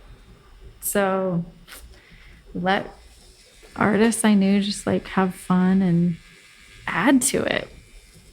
And then add to it because I didn't like that. And then add to it, and add to it, and add to it. And it just kept evolving. And big lesson, which is why I do my sessions in this way. It's become a huge part of my process. So my greatest learning experience. So that I don't have, I don't want to put I don't want to put a tattoo on anybody that feels like they have to get it. And I can sense that most of the time. Yeah. Unless they're really good actors. Well, there are some of those in LA. Yeah. I actually did tattoo someone that we started this really cool like back piece. And like 2 months later, I get an email and she's like, so I'm really unhappy with this. It's not what I wanted. Oh, and no. I'm going to get the whole thing lasered off. Can you give me my deposit back and I was like, no, no, like, what are you talking about? I literally have video of you looking in the mirror being like, I love this so much. Thank you. Oh, no. Yeah. Oh, yeah, that is rough. What a good actor. How did I not feel that, Man, I don't want anyone to feel like that, Yeah. That sucked. What do you think? I mean, that definitely sounds like one of the challenges, but what are some of the biggest challenges of being a tattoo artist? Managing back pain. Yeah. I figured that out though. You gotta drop your shoulders, stretch, strengthen your shoulders. Yeah, that's the trick. All on the shoulders. On the shoulders. Do yoga. I think it's managing.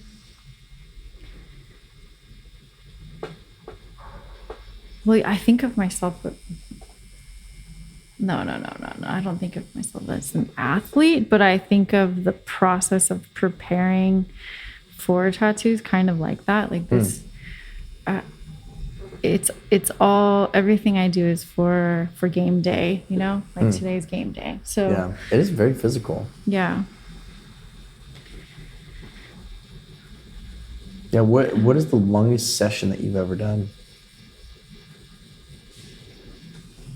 8 hours. Wow. Into the night. Into the night. Those are really hard. Wow. Those are usually for like out of town guests, clients. Wow. Yeah. Have you ever traveled with tattooing? A little bit. Yeah. A little bit. Where have you been? Well, okay, not like that. Like I've just brought my machine and stuff on trips with me to tattoo, like nice. Whoever I'm with, right? But no, I haven't done guest spots because I think mostly because I have my own studio. I'm like stuck in a way. I've always kind of felt stuck with it. Yeah. But yeah, I think that would be pretty cool. What are some of your dreams for this studio? Like when you close your eyes and you fall asleep at night and you're just thinking about what this place could be, what you want it to be, what do you see? It shifts a lot. I was thinking about that actually this morning. Because right now I'm building a team, and some of the people I'm training, and then there's certain artists I'd really love to have here at the studio. But also, I also love working privately like we are right now. I love having the space it feels like we're in our own world right now, and Totally.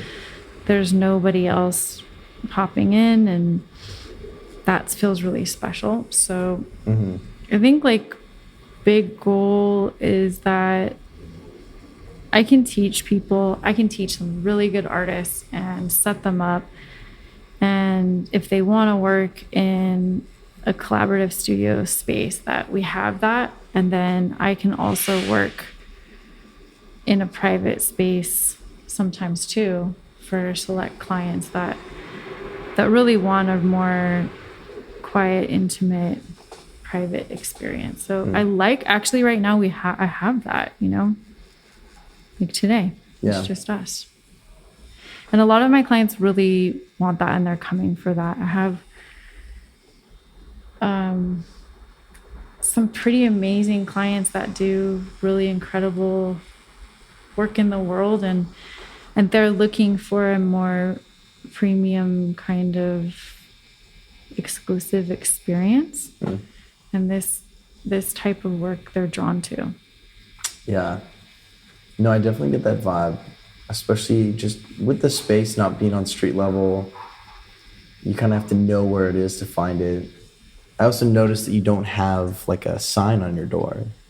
Yeah. There's a little bit of anonymity there too, which is kind of cool. Is that intentional? Yeah. Or are I'm you guys trying just to waiting think- on a sign? I'm trying to think about that because Yeah. I do like that aspect of it. And I am kind of like pretty private. And I like the privateness of it. And I don't really want people I get scared easily. So like people knocking on the door, like if they did feel like they could come up here and the guards let them up, and people are coming up asking for tattoos, it disrupts my flow, you know? Yeah, no, that's fair. So I'm not sure what I'm gonna do with that. Keep it really private or not. The event that you guys did on this last Saturday, the Tattoo Flash one, is it the first Flash event you've done here, or? Yeah. Yeah? Yes. Do you think you're gonna try to keep those pretty regular? I might do it just for the other artists. Other artists really love it. And some of our clients really love it too. I tried doing it. It's not my favorite because I love to go more deep. Yeah. Instead of like, I heard this thing, it's like with social media, you want to go like deep, you don't want to, it's not about width, it's about depth. Yeah. And I think about that with tattooing my clients. Like, it's not about the quantity, it's not about the money, it's about this really intentional, meaningful experience. Yeah. Well, I think that's becoming more and more true with how many tattoo artists there are out there. And you gotta like wonder, like, why go to one tattoo artist over another? Especially because there are, I mean, if you want microrealism, man, there's dozens of artists in LA where you can get good microrealism. So then the next question is, well, who do you just like? Who do you connect with? Who is a good energy to be around? Yeah. So I think that is important. I think that's important too. Yeah. I mean, this has been an incredibly memorable experience for me. Cool. Very precious, very unique. I'm so glad.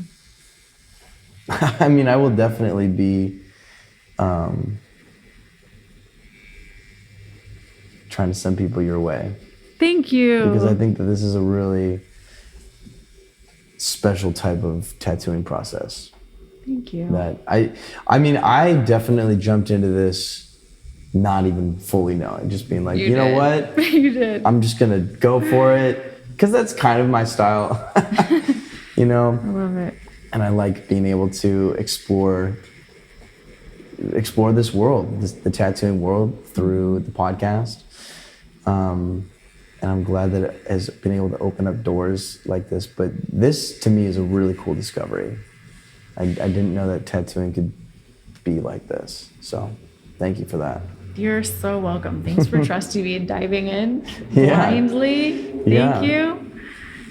Well, it wasn't entirely blind. I feel like sometimes the things just work out in a certain way where you're like, yeah, I feel like there's a reason why I'm here. So, and that's how I felt when I met you on Saturday. Yeah. It was just the way that it lined up was more than coincidence. Yeah, huh? So. Yeah, that's really cool. Yeah, there's definitely something to that. What are your, we talked a little bit offline about downtown LA. What are your hopes and dreams for downtown Los Angeles? Oh, I have big ones. That's why I hope you stay or come back. Yeah. Well, you know, I'm always a plane ride away, never too far. But yeah, what are your hopes and dreams for downtown LA? Okay, so I have this memory of when I was 18. I had just started art school, and I found out, I don't know how, about these like underground art parties in downtown. And so I'd drive out here with a friend, and there was this one that was so memorable. Like the location wasn't released until the day of. Yeah. And it was this awesome space, and you walk up the stairs in this old building. And it's this like wraparound square that you just keep walking, and you're in the same circle, like you're going round and round and round. And there's just art everywhere, all these different artists doing all this cool underground art. Wow. And 2 DJs on each opposite corner, and everyone's dancing, and it was like, I have never experienced anything like this. Is so cool. Yeah. And it was in this building. Oh, no way. Yeah. It Oh, was wow. downstairs in the last bookstore. You know, there's that balcony in the mezzanine. Yeah. That second level. Yeah. That's where the party was. And it wasn't cut whoa. out. There was nothing you could see into the main center. Wait, was it before the last bookstore was here? Or? Yes. Whoa. So it was 2003. Whoa. I was 18. It was so cool. Wow. Downtown LA in 2003. Yeah. And there were these underground art parties. Like there was one called Cannibal Flower, and then these ones that were called Create Fixate. Like all these cool, really neat ones that would pop up. Yeah. And then they all died out. And then what popped up was the downtown LA art walk. And I don't know if it was like in probably 2009 to 2000. Well, I definitely know in 2010 and 11 it was going on, and the streets were packed, and artists were had booths in the streets, and they were selling their art everywhere, and everyone was partying in the streets, and it was so much fun, and there was so much energy and life down here. Dang, that sounds amazing. They should bring that back. I know, so I'm working on it. Really? Yes. Oh, man. I'm working on it. But I know you had an idea, and you were kind of envisioning that all the magic would be up in the buildings, which it kind of is starting to. Yeah, I had a couple visions Let's hear yours. of downtown LA. Well, I imagine 7th Street, Broadway, and Spring being the main arteries of downtown. What I imagined 7th Street being is like just all restaurants. And like very kind of like family friendly vibe. Like take the metro, go to downtown, all 7th Street is like restaurants of all types. You get to Broadway and it's all theater, like bring back all the theaters. Yes. And then all retail, like, you know, the store, like shops, theaters, like bustling. Yes. And then Spring Street is party town, like just clubs and bars, but like the whole street. Yes. You know? And then having that main walkable artery where you're able to just take the metro and you're able to get to downtown, and then between those 3 streets you got your entire night cut out for you. Like just so much to do. Love it. Because there's so many vacant buildings on the ground floor of those streets. It's time. It's time for a renaissance here. It really is. And the Olympics are coming, and I've held on to that idea for so long. I've been like, the Olympics are coming. Like, it's gonna change, and there are things that I would love to do and be part of. I've always thought it'd be really cool to do like a Spring Street festival. Yes. It's like shut down Spring Street, have 2 stages, one on each end of Spring Street. Probably. Well, let's do it. I mean, I know. Okay, yeah, like I got a friend. Who's your friend? She knows how to block off the streets in downtown LA and with stages and throw events. Okay, well that sounds like the perfect friend to have then. I know. What do you want to do? Let's do it. And it's being recorded right now. So that is true. Recorded for posterity. Yeah. It's out there. It's on record now. We're doing it. Well, I would love, I think like from 4th to like 8th or 9th, kind of where Spring and Main meet.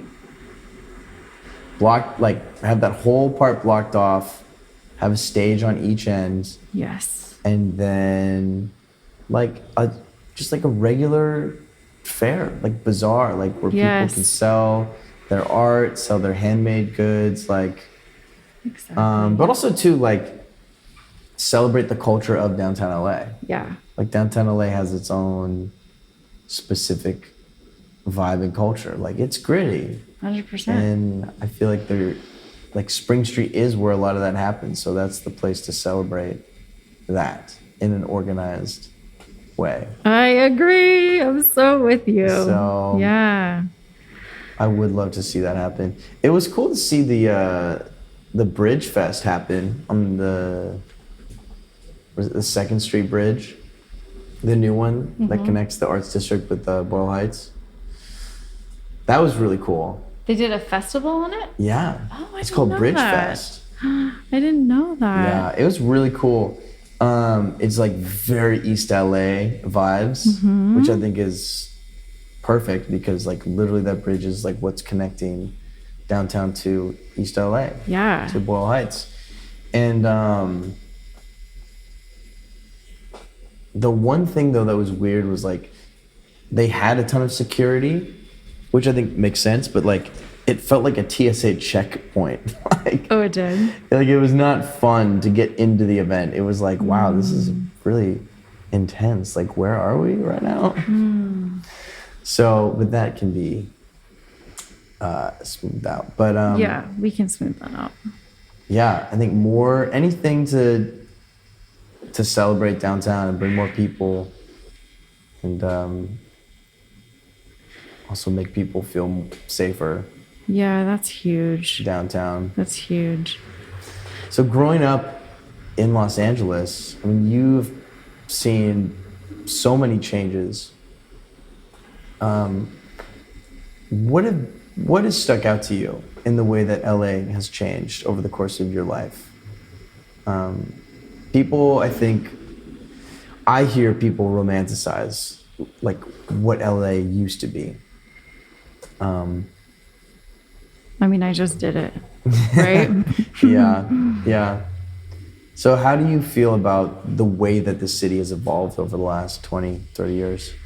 Well, I mean, especially downtown, it's like zombie land out here, you know? Yeah. I'm not happy about that. I think that, actually, I just saw something and I didn't have time to read the article yet or hear about what's really going on, but it looks like they're opening something like a big tower that they're going to be able to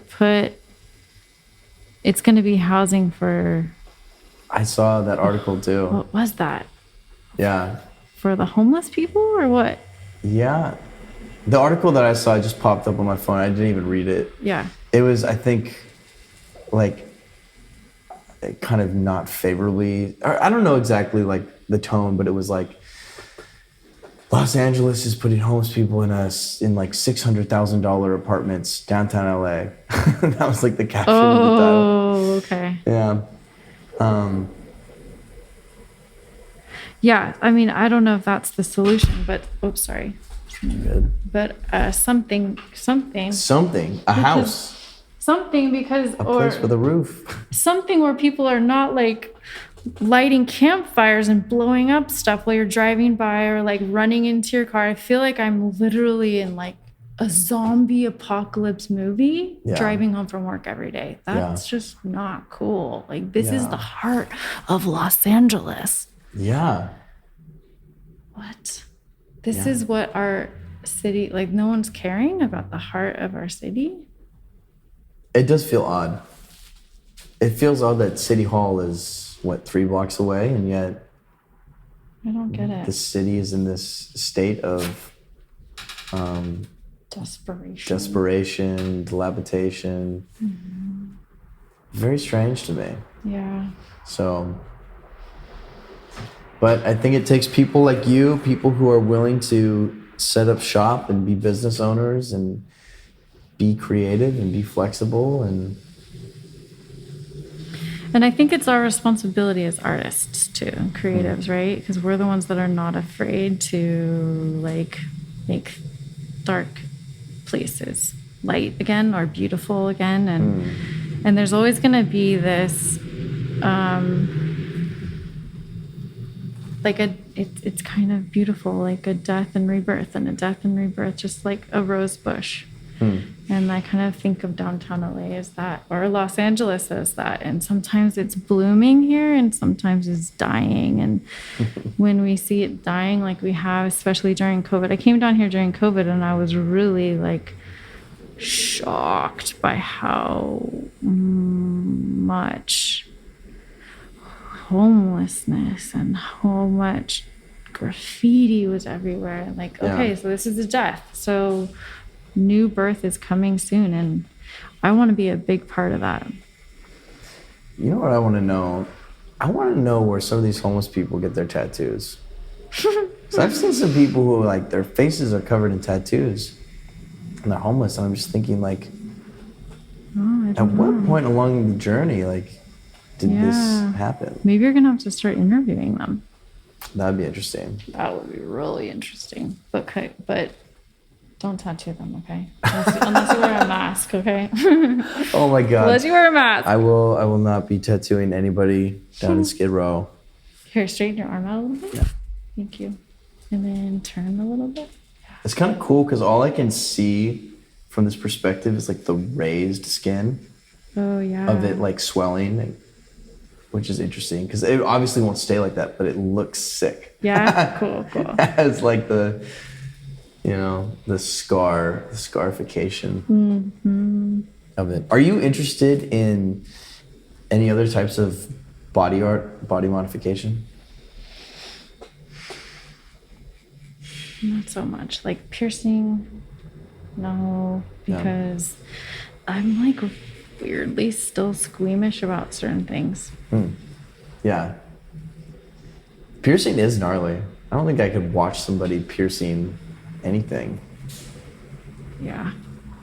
I don't even remember getting my ear pierced because I was 18 at Claire's. Oh yeah, that's not. Is clean. Claire's? It was in Canada. Is Claire's a chain in America too? Yeah. It is. That's a real dirty way to get tattooed. I was tattooed at Claire's. I mean, tattooed. Pierced at Claire's. Tattooed in the back room of Claire's. Pierced. Yeah. I wouldn't put it past them though. You and many people pierced at Claire's. Yeah, the world of body modification is fascinating. I have not been personally interested in it beyond tattooing, but obviously there's a lot of layers to it. I mean, there's people who do all sorts of wild things to change their appearance. So many different ways, yeah. It is fascinating that as humans, we do have that proclivity to alter our bodies in drastic ways. I mean, if it's not tattooing, you could also look at the plastic surgery industry in the United States. Massive. You know, I was just in Miami not too long ago. A lot of plastic surgery going on in Miami, but also LA as well. Yeah. A lot, huh? Okay. In my mind, though, tattooing, maybe I'm biased, feels a little different. I don't know. But others would totally disagree with you. Yeah, exactly. Right? They would say, what's the difference? Yeah. What's the difference between getting a tattoo versus like getting some lip filler or Botox? I don't know. What do you feel like there is a substantial difference between tattooing and other forms of body modification? I think in some ways it can be exactly the same. The kind of tattoos I do is totally different. Yeah. I mean, I can't imagine like going in and being like, okay, I want to get my lip filler represents me. What is the intention? Into my, I guess maybe like my womanhood or something like that, or like I'm reclaiming my sense of self-love. Sure. Sure. So maybe it's the same. I don't know. Yeah. But I hope that my work is something that creates a positive and meaningful and long-lasting like effect and memory and experience for in someone's life, you know. Do you see yourself tattooing for the indefinite future, or do you feel like there is a timeline or a time frame on you tattooing? I think for me, tattooing feels like it was it was chosen for me. It was shown to me as my purpose. And as long as I have the ability to do it, I probably will. Wow. As long as people keep asking. Yeah. So I'll keep doing it. I've tried to stop actually. Really? Yeah. And then people Tell just me kept about asking. that experience. I moved to New Orleans for a year. Whoa. And I decided I'm not going to tattoo at all for a whole year. Or however long. It turned out to be a year, just about. And I guess I just needed a break because I came back and I opened a studio. What did you do in New Orleans? I did body painting and I started selling my art. Whoa, body painting. Yeah. So that I had started that as a little kid. Sorry, I'm jumping over your questions. No, you're good. Go ahead. What exactly does body painting entail? Is it for photo shoots? Is it for like festivals? Literally all of it. I did a lot of music videos. Oh, wow. And kind of like corporate event kind of stuff or private parties. I did the Playboy morning radio show. Playboy morning radio show. I know, kind of funny, huh? So they hired me to illustrate the news on a woman's chest. Oh, wow. Yeah. So I did that a few times. What was that experience like? It was really interesting. I mean, being on a radio show with like a real radio show with real talk show hosts, like what an experience. They are just masters of chatting. Yeah. Of keeping a conversation going and coming up with interesting things to say all the time. Yeah, it was weird. It was totally unique experience. Huh. And the whole show was dedicated to Playboy? Like it was Yeah. Huh. Yeah, they have a radio show. That seems so random for Playboy to have a radio show.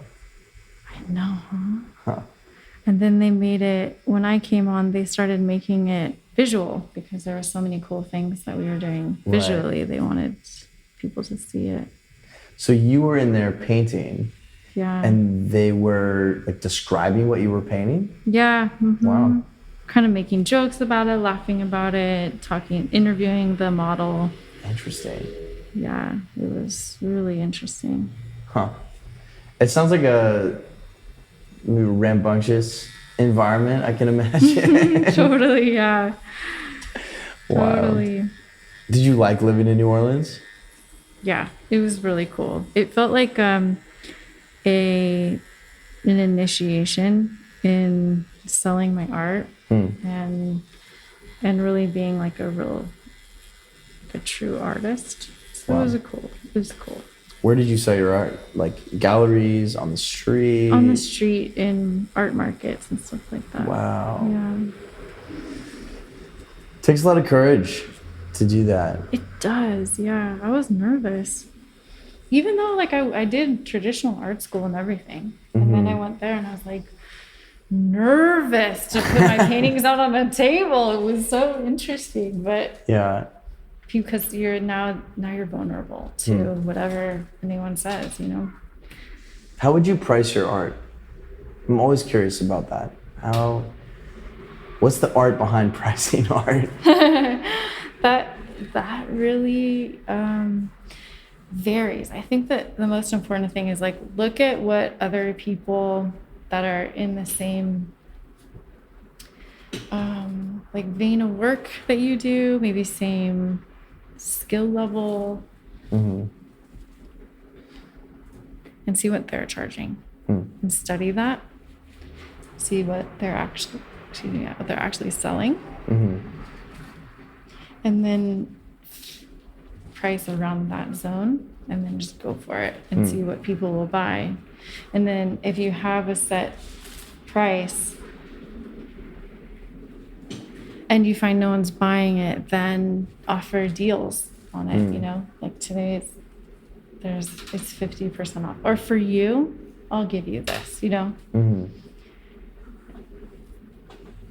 Yeah. What are you trying to Are you trying to sell a piece of art? Well, I've been selling my clothes. I've been selling the things that I've made and designed. And I actually, for the first time, I went to Ebikini the other day, and I set up a little pop-up market in the back of my van on the street. You did, yes. And it was actually I'd been wanting to do it for months. I'd been thinking about it for so long.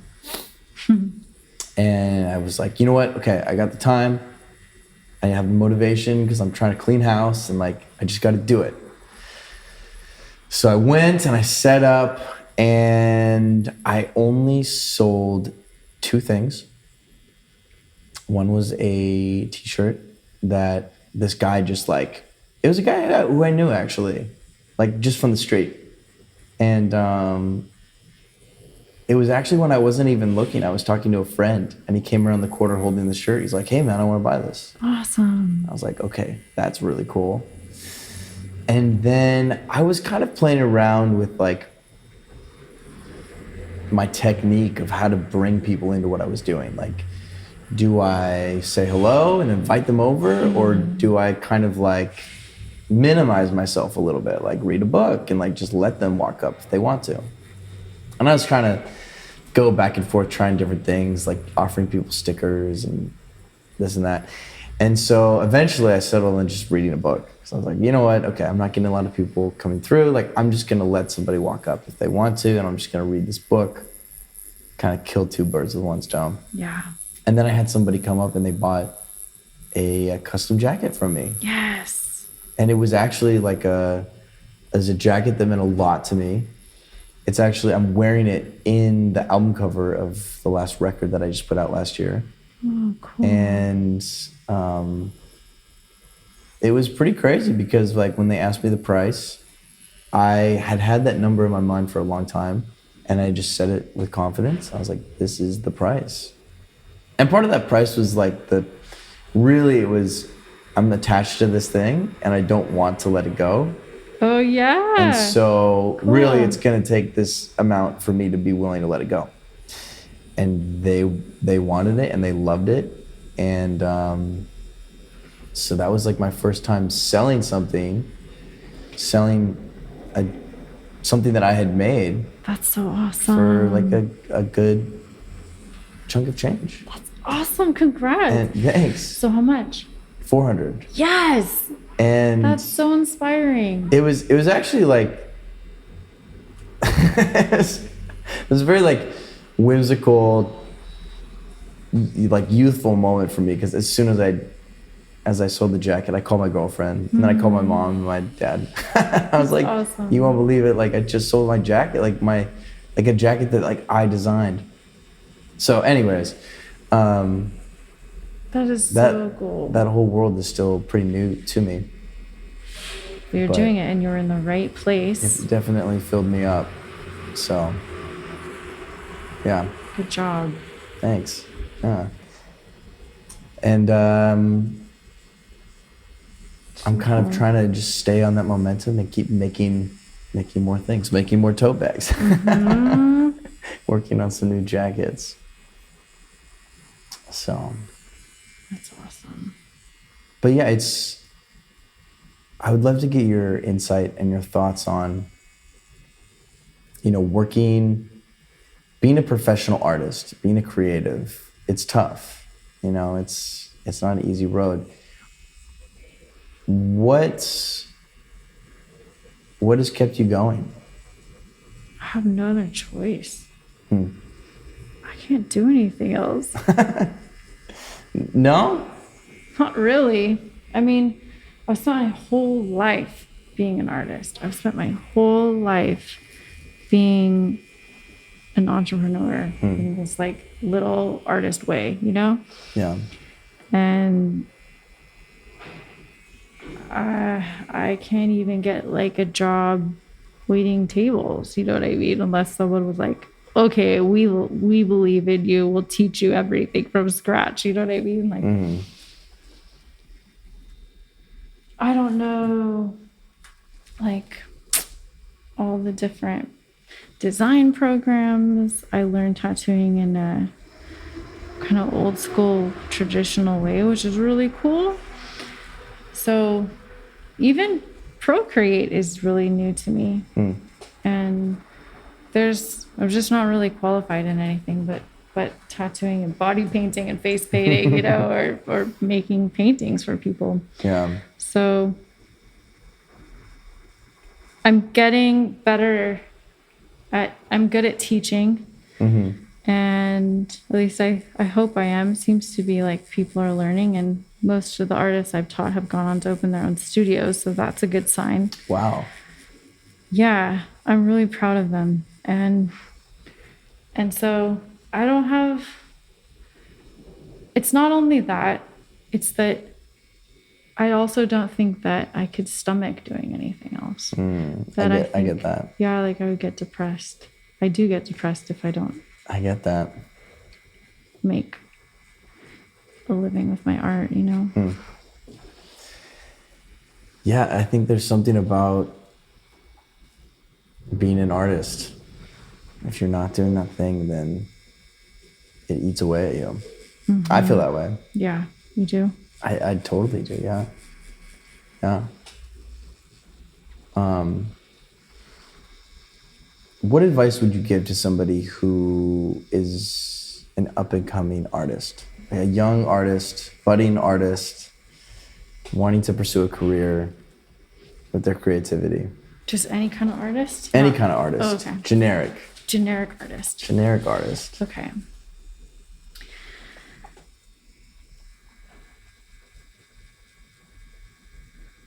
I would say try to do something. I would say avoid art school Interesting. at all costs.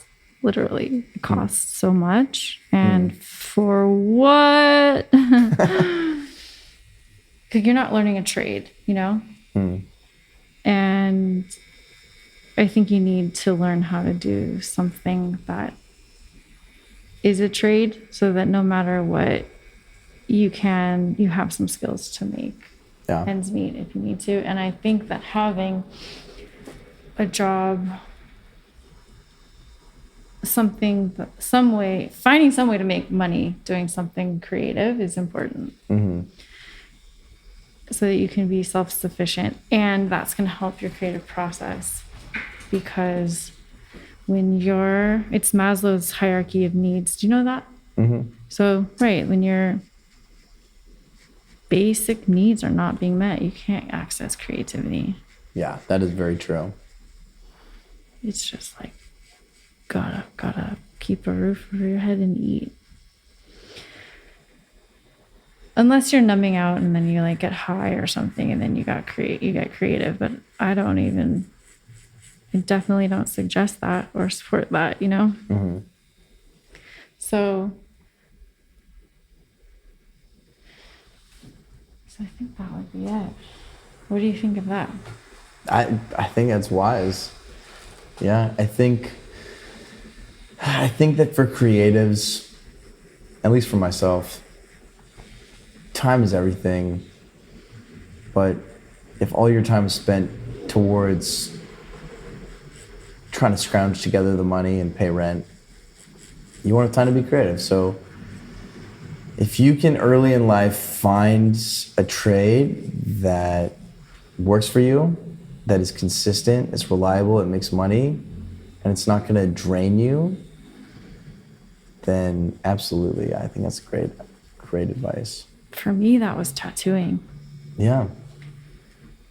that was this one thing that there was demand for. Like, no matter what, like everyone wants tattoos. So I can make way more than minimum wage doing a tattoo. Oh yeah. Today, if I just do one little tattoo, I'll make like a whole day's worth at minimum wage in 30 minutes. So I think tattooing is a really good route to go. I mean, saved my butt. It saved my life. Yeah. Do you think that the demand of tattooing has stayed the same relatively over the last 5 years? Do you think it just continues to go up? Yeah, it continues to go up. Up and up and up. Definitely. And then artists are getting better and better and better and faster and faster and faster and trying all these incredible new techniques and everything, So more people want to collect more different styles for all over the world. It's really exciting. Yeah. Did you start tattooing American traditional at the beginning of your journey? I tattooed whatever anyone wanted. Yeah. Whatever you need, figure it out. Yeah. Of course, it was a lot of line work and some dot work stuff, some minimal color stuff. But it's like what people just wanted. Like they wanted some text, or they wanted me to fix an old tattoo, or just little stuff like a star, bunch of stars or things like that. But a lot of people actually wanted some of my own art and my own designs. That was pretty cool. So I got to learn how to turn my own designs into tattoos pretty quickly.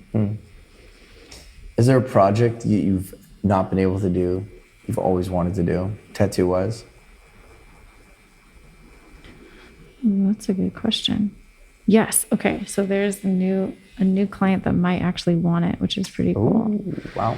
Yeah. So it's kind of inspired. This is going to be really cool if I get to do it, but it's inspired by Polynesian, Hawaiian tribal tattooing.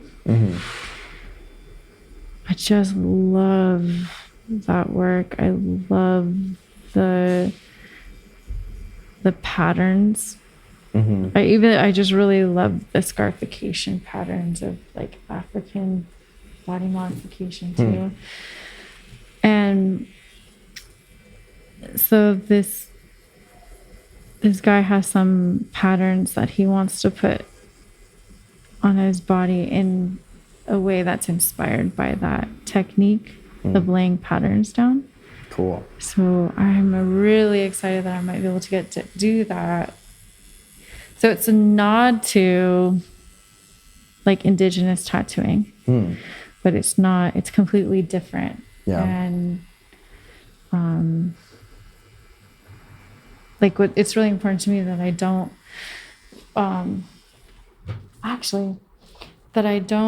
use in my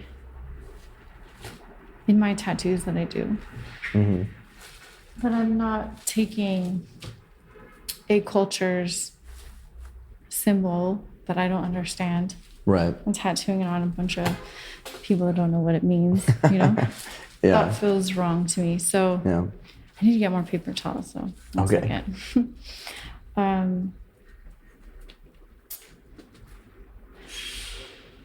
But this different way of doing it, inspired by the way that the patterns are placed, feels exciting. And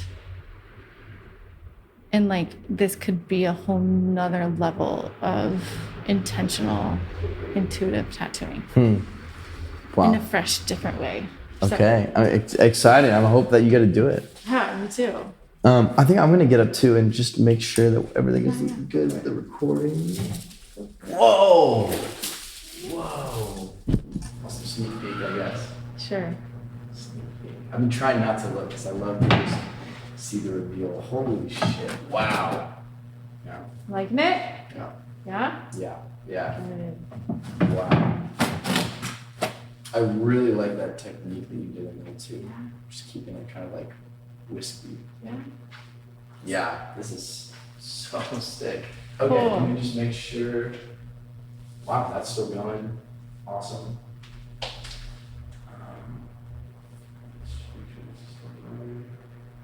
That's still going. We're still going. Awesome. I always get just so paranoid about I know. the like the thought of something stopping recording is just A nightmare. the worst to me. We're just about done. Yeah, I was gonna say this is it's really cool. Cool. This is I'm awesome. so glad. I'm glad you like it.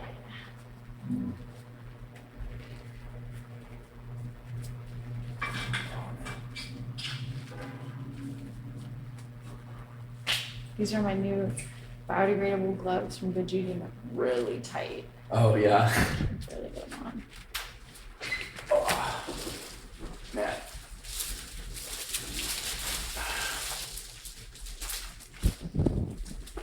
This morning, I was tying my shoe. I'm like super sore because I got back in the gym for the first time in months. Oh, yeah? And I was tying my shoe. This is so stupid. And I just pulled my hamstring so bad. So bad. I couldn't even believe it. I was like, oh my God, like I was limping. No way. Literally limping around. And I parked my van in the arts district. And then last night I had a late night, so I just like rode my motorcycle to the van. Cause sometimes I do that. I'll like leave my van somewhere and just like bop back and forth on my motorcycle. So I get on my motorcycle and I was so sore I almost like couldn't even sit on the motorcycle. Way. So this has been kind of good that I'm just like sitting, just laying. Yeah. But I could feel it like when I got up. I was like, oh my God, yeah. I need to go stretch. Yeah. So Yeah, go stretch. Do you like the way these are ending here? I think so, yeah. I didn't know it. Yeah. Yeah, I really like that. I also love the way that they get bigger. It kind of it looks so cool. Yeah. It reminds me of so many different things. It kind of reminds me of there's like a type of plant that came to mind. Almost like agave. Oh, really? I don't know why it reminded me of agave. Because it doesn't look like agave, but I don't know. That's just what came to mind. Huh.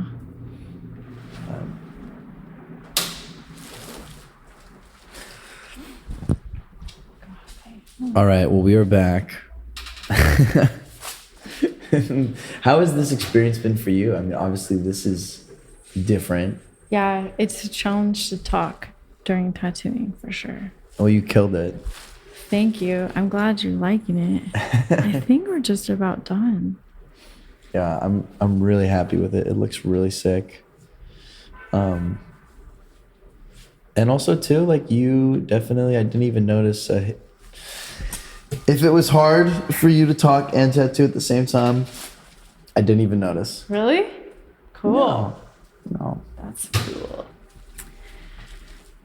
There's only been one time where I was doing a tattoo podcast and it was really funny. It was this girl named Alina. She tattooed the moth. And partway through, she was like, "Can we take a 10-minute break and I'll just tattoo?" Oh, really? And we just stopped talking for 10 minutes. I was like, "Yeah, we can definitely do that." And then she just like went in, just needed to do that, which is okay too. That's the beauty of it. It's flexible. Yeah, it takes a different part of maybe the same part of the brain to like make creative choices and talk. Mm-hmm. Make verbally creative choices when you're speaking. I don't know. Yeah. So I don't know if this is going to line up. I hope it does. But a friend of mine is an apprentice. Oh, yeah? And I might be doing a podcast with him. Oh, cool. Because I've wanted to interview an apprentice. I just feel like that would be a really interesting perspective. Cool. What do you think? What would you ask an apprentice if you got to sit down with a random tattoo apprentice? Say you're in an airport, you sit down and you realize the person across from you is a tattoo artist. You guys start talking about it, and they're brand new, they're an apprentice. What would you be curious about? I'd be curious about, like if they're happy, if they're feeling like if they're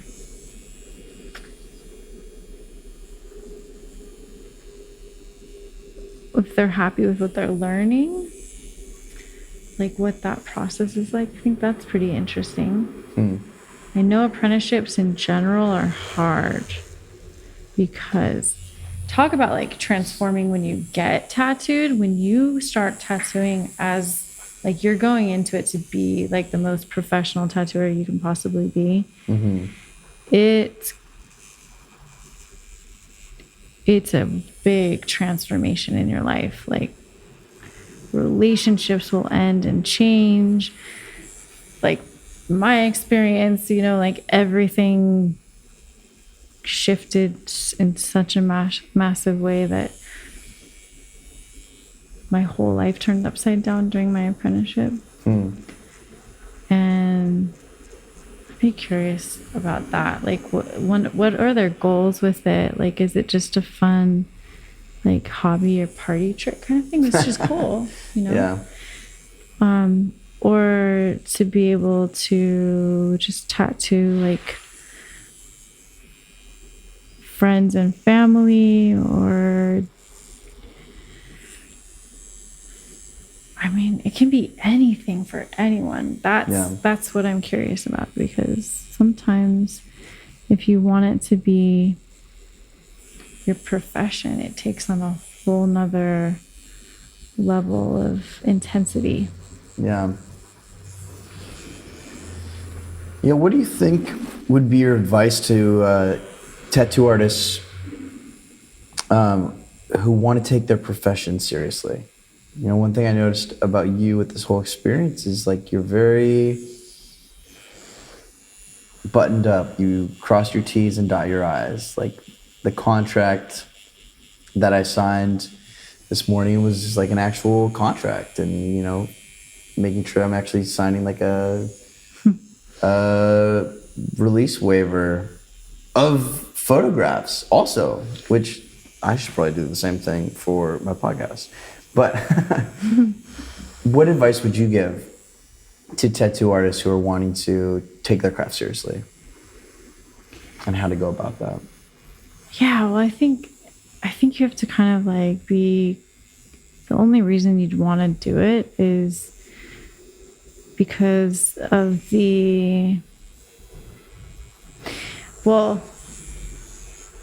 like you kind of have to do it to a certain extent because of the health department requiring it. So I've always had like digital forms, but I misunderstood when we were getting our new permit. They said they wanted a printout version. Oh, wow. So I made a printout version. So I'm just going through my printout versions until I can use the other one again. But but I mean, still, I have a pretty different system. You signed an online agreement form too. So that's like old school would just be like you come into the shop, and I was also taught in a really professional shop too, right? So I don't know how it is now, but back in the day there was like one of the carbon copy like slips of paper where you'd fill out the deposit information. It was like a $60 deposit. It goes towards your tattoo. It had all the guidelines there. You had to initial, you understood all, and you leave your name and phone number, and your appointment time would be written on the slip, and you'd take a copy and the artist would keep a copy, and you'd give him your cash. And it would all be like stapled and enveloped together with your design ideas. Like I learned how to be professional in my apprenticeship, and I'm so grateful for that, you know. I think that also the clients, I keep hearing from my clients too, they really appreciate this clarity of communication and understanding of like what they're stepping into and what they need. A lot of people I hear a lot of my clients say they didn't even know that you're not supposed to be on antibiotics when you come in to get tattooed. I didn't know that. Yeah, so I did not know that you are supposed to not be on antibiotics when you get tattooed. Why is that? Well, your body's healing from an infection. So your immune system is compromised. So you adding more trauma and opening a wound unnecessarily is going to probably doesn't help. Really mess up your immune system and cause your tattoo to not heal right. So you wouldn't be able to fight off like an easy little bacteria infection or something if your immune system's compromised. So wow. I think we're done though. Wow. I mean, I loved it. Like looking at it in the mirror. It's so sick. Let me clean you up a little. I love the way that bends. I think, like specifically when we were going into this, I was thinking about like that joint and just what works there. And I think there's something just really cool about those lines. Those lines that are going to take various shapes and meanings for me over the years. Whether it's reminds me of an agave plant or like claws or fingers or vines or arteries. Rainbows. I just love how raised they are right now. It's too bad that will go away. I know, huh? Because that would be so cool. That would be so sick. But alas, the body will heal. The swelling will go down. It'll go down. Wow. Thank you so much. This is just, wow. Thank you for trusting me to do this for you. Well, it takes a lot of trust. Just trusting my intuition. Yeah, good job. So, I'm just, this is really cool. This is really, really, really sick. Man.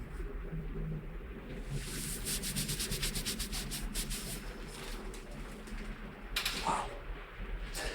So when do you want to start doing music at the studio? A little tattoo music night. That'd be fun, huh?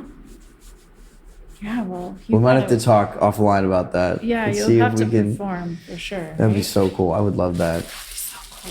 It'd be a lot of fun. So, We'll talk for sure. Well, Justine, this has been incredible. Thank you so much. Yeah.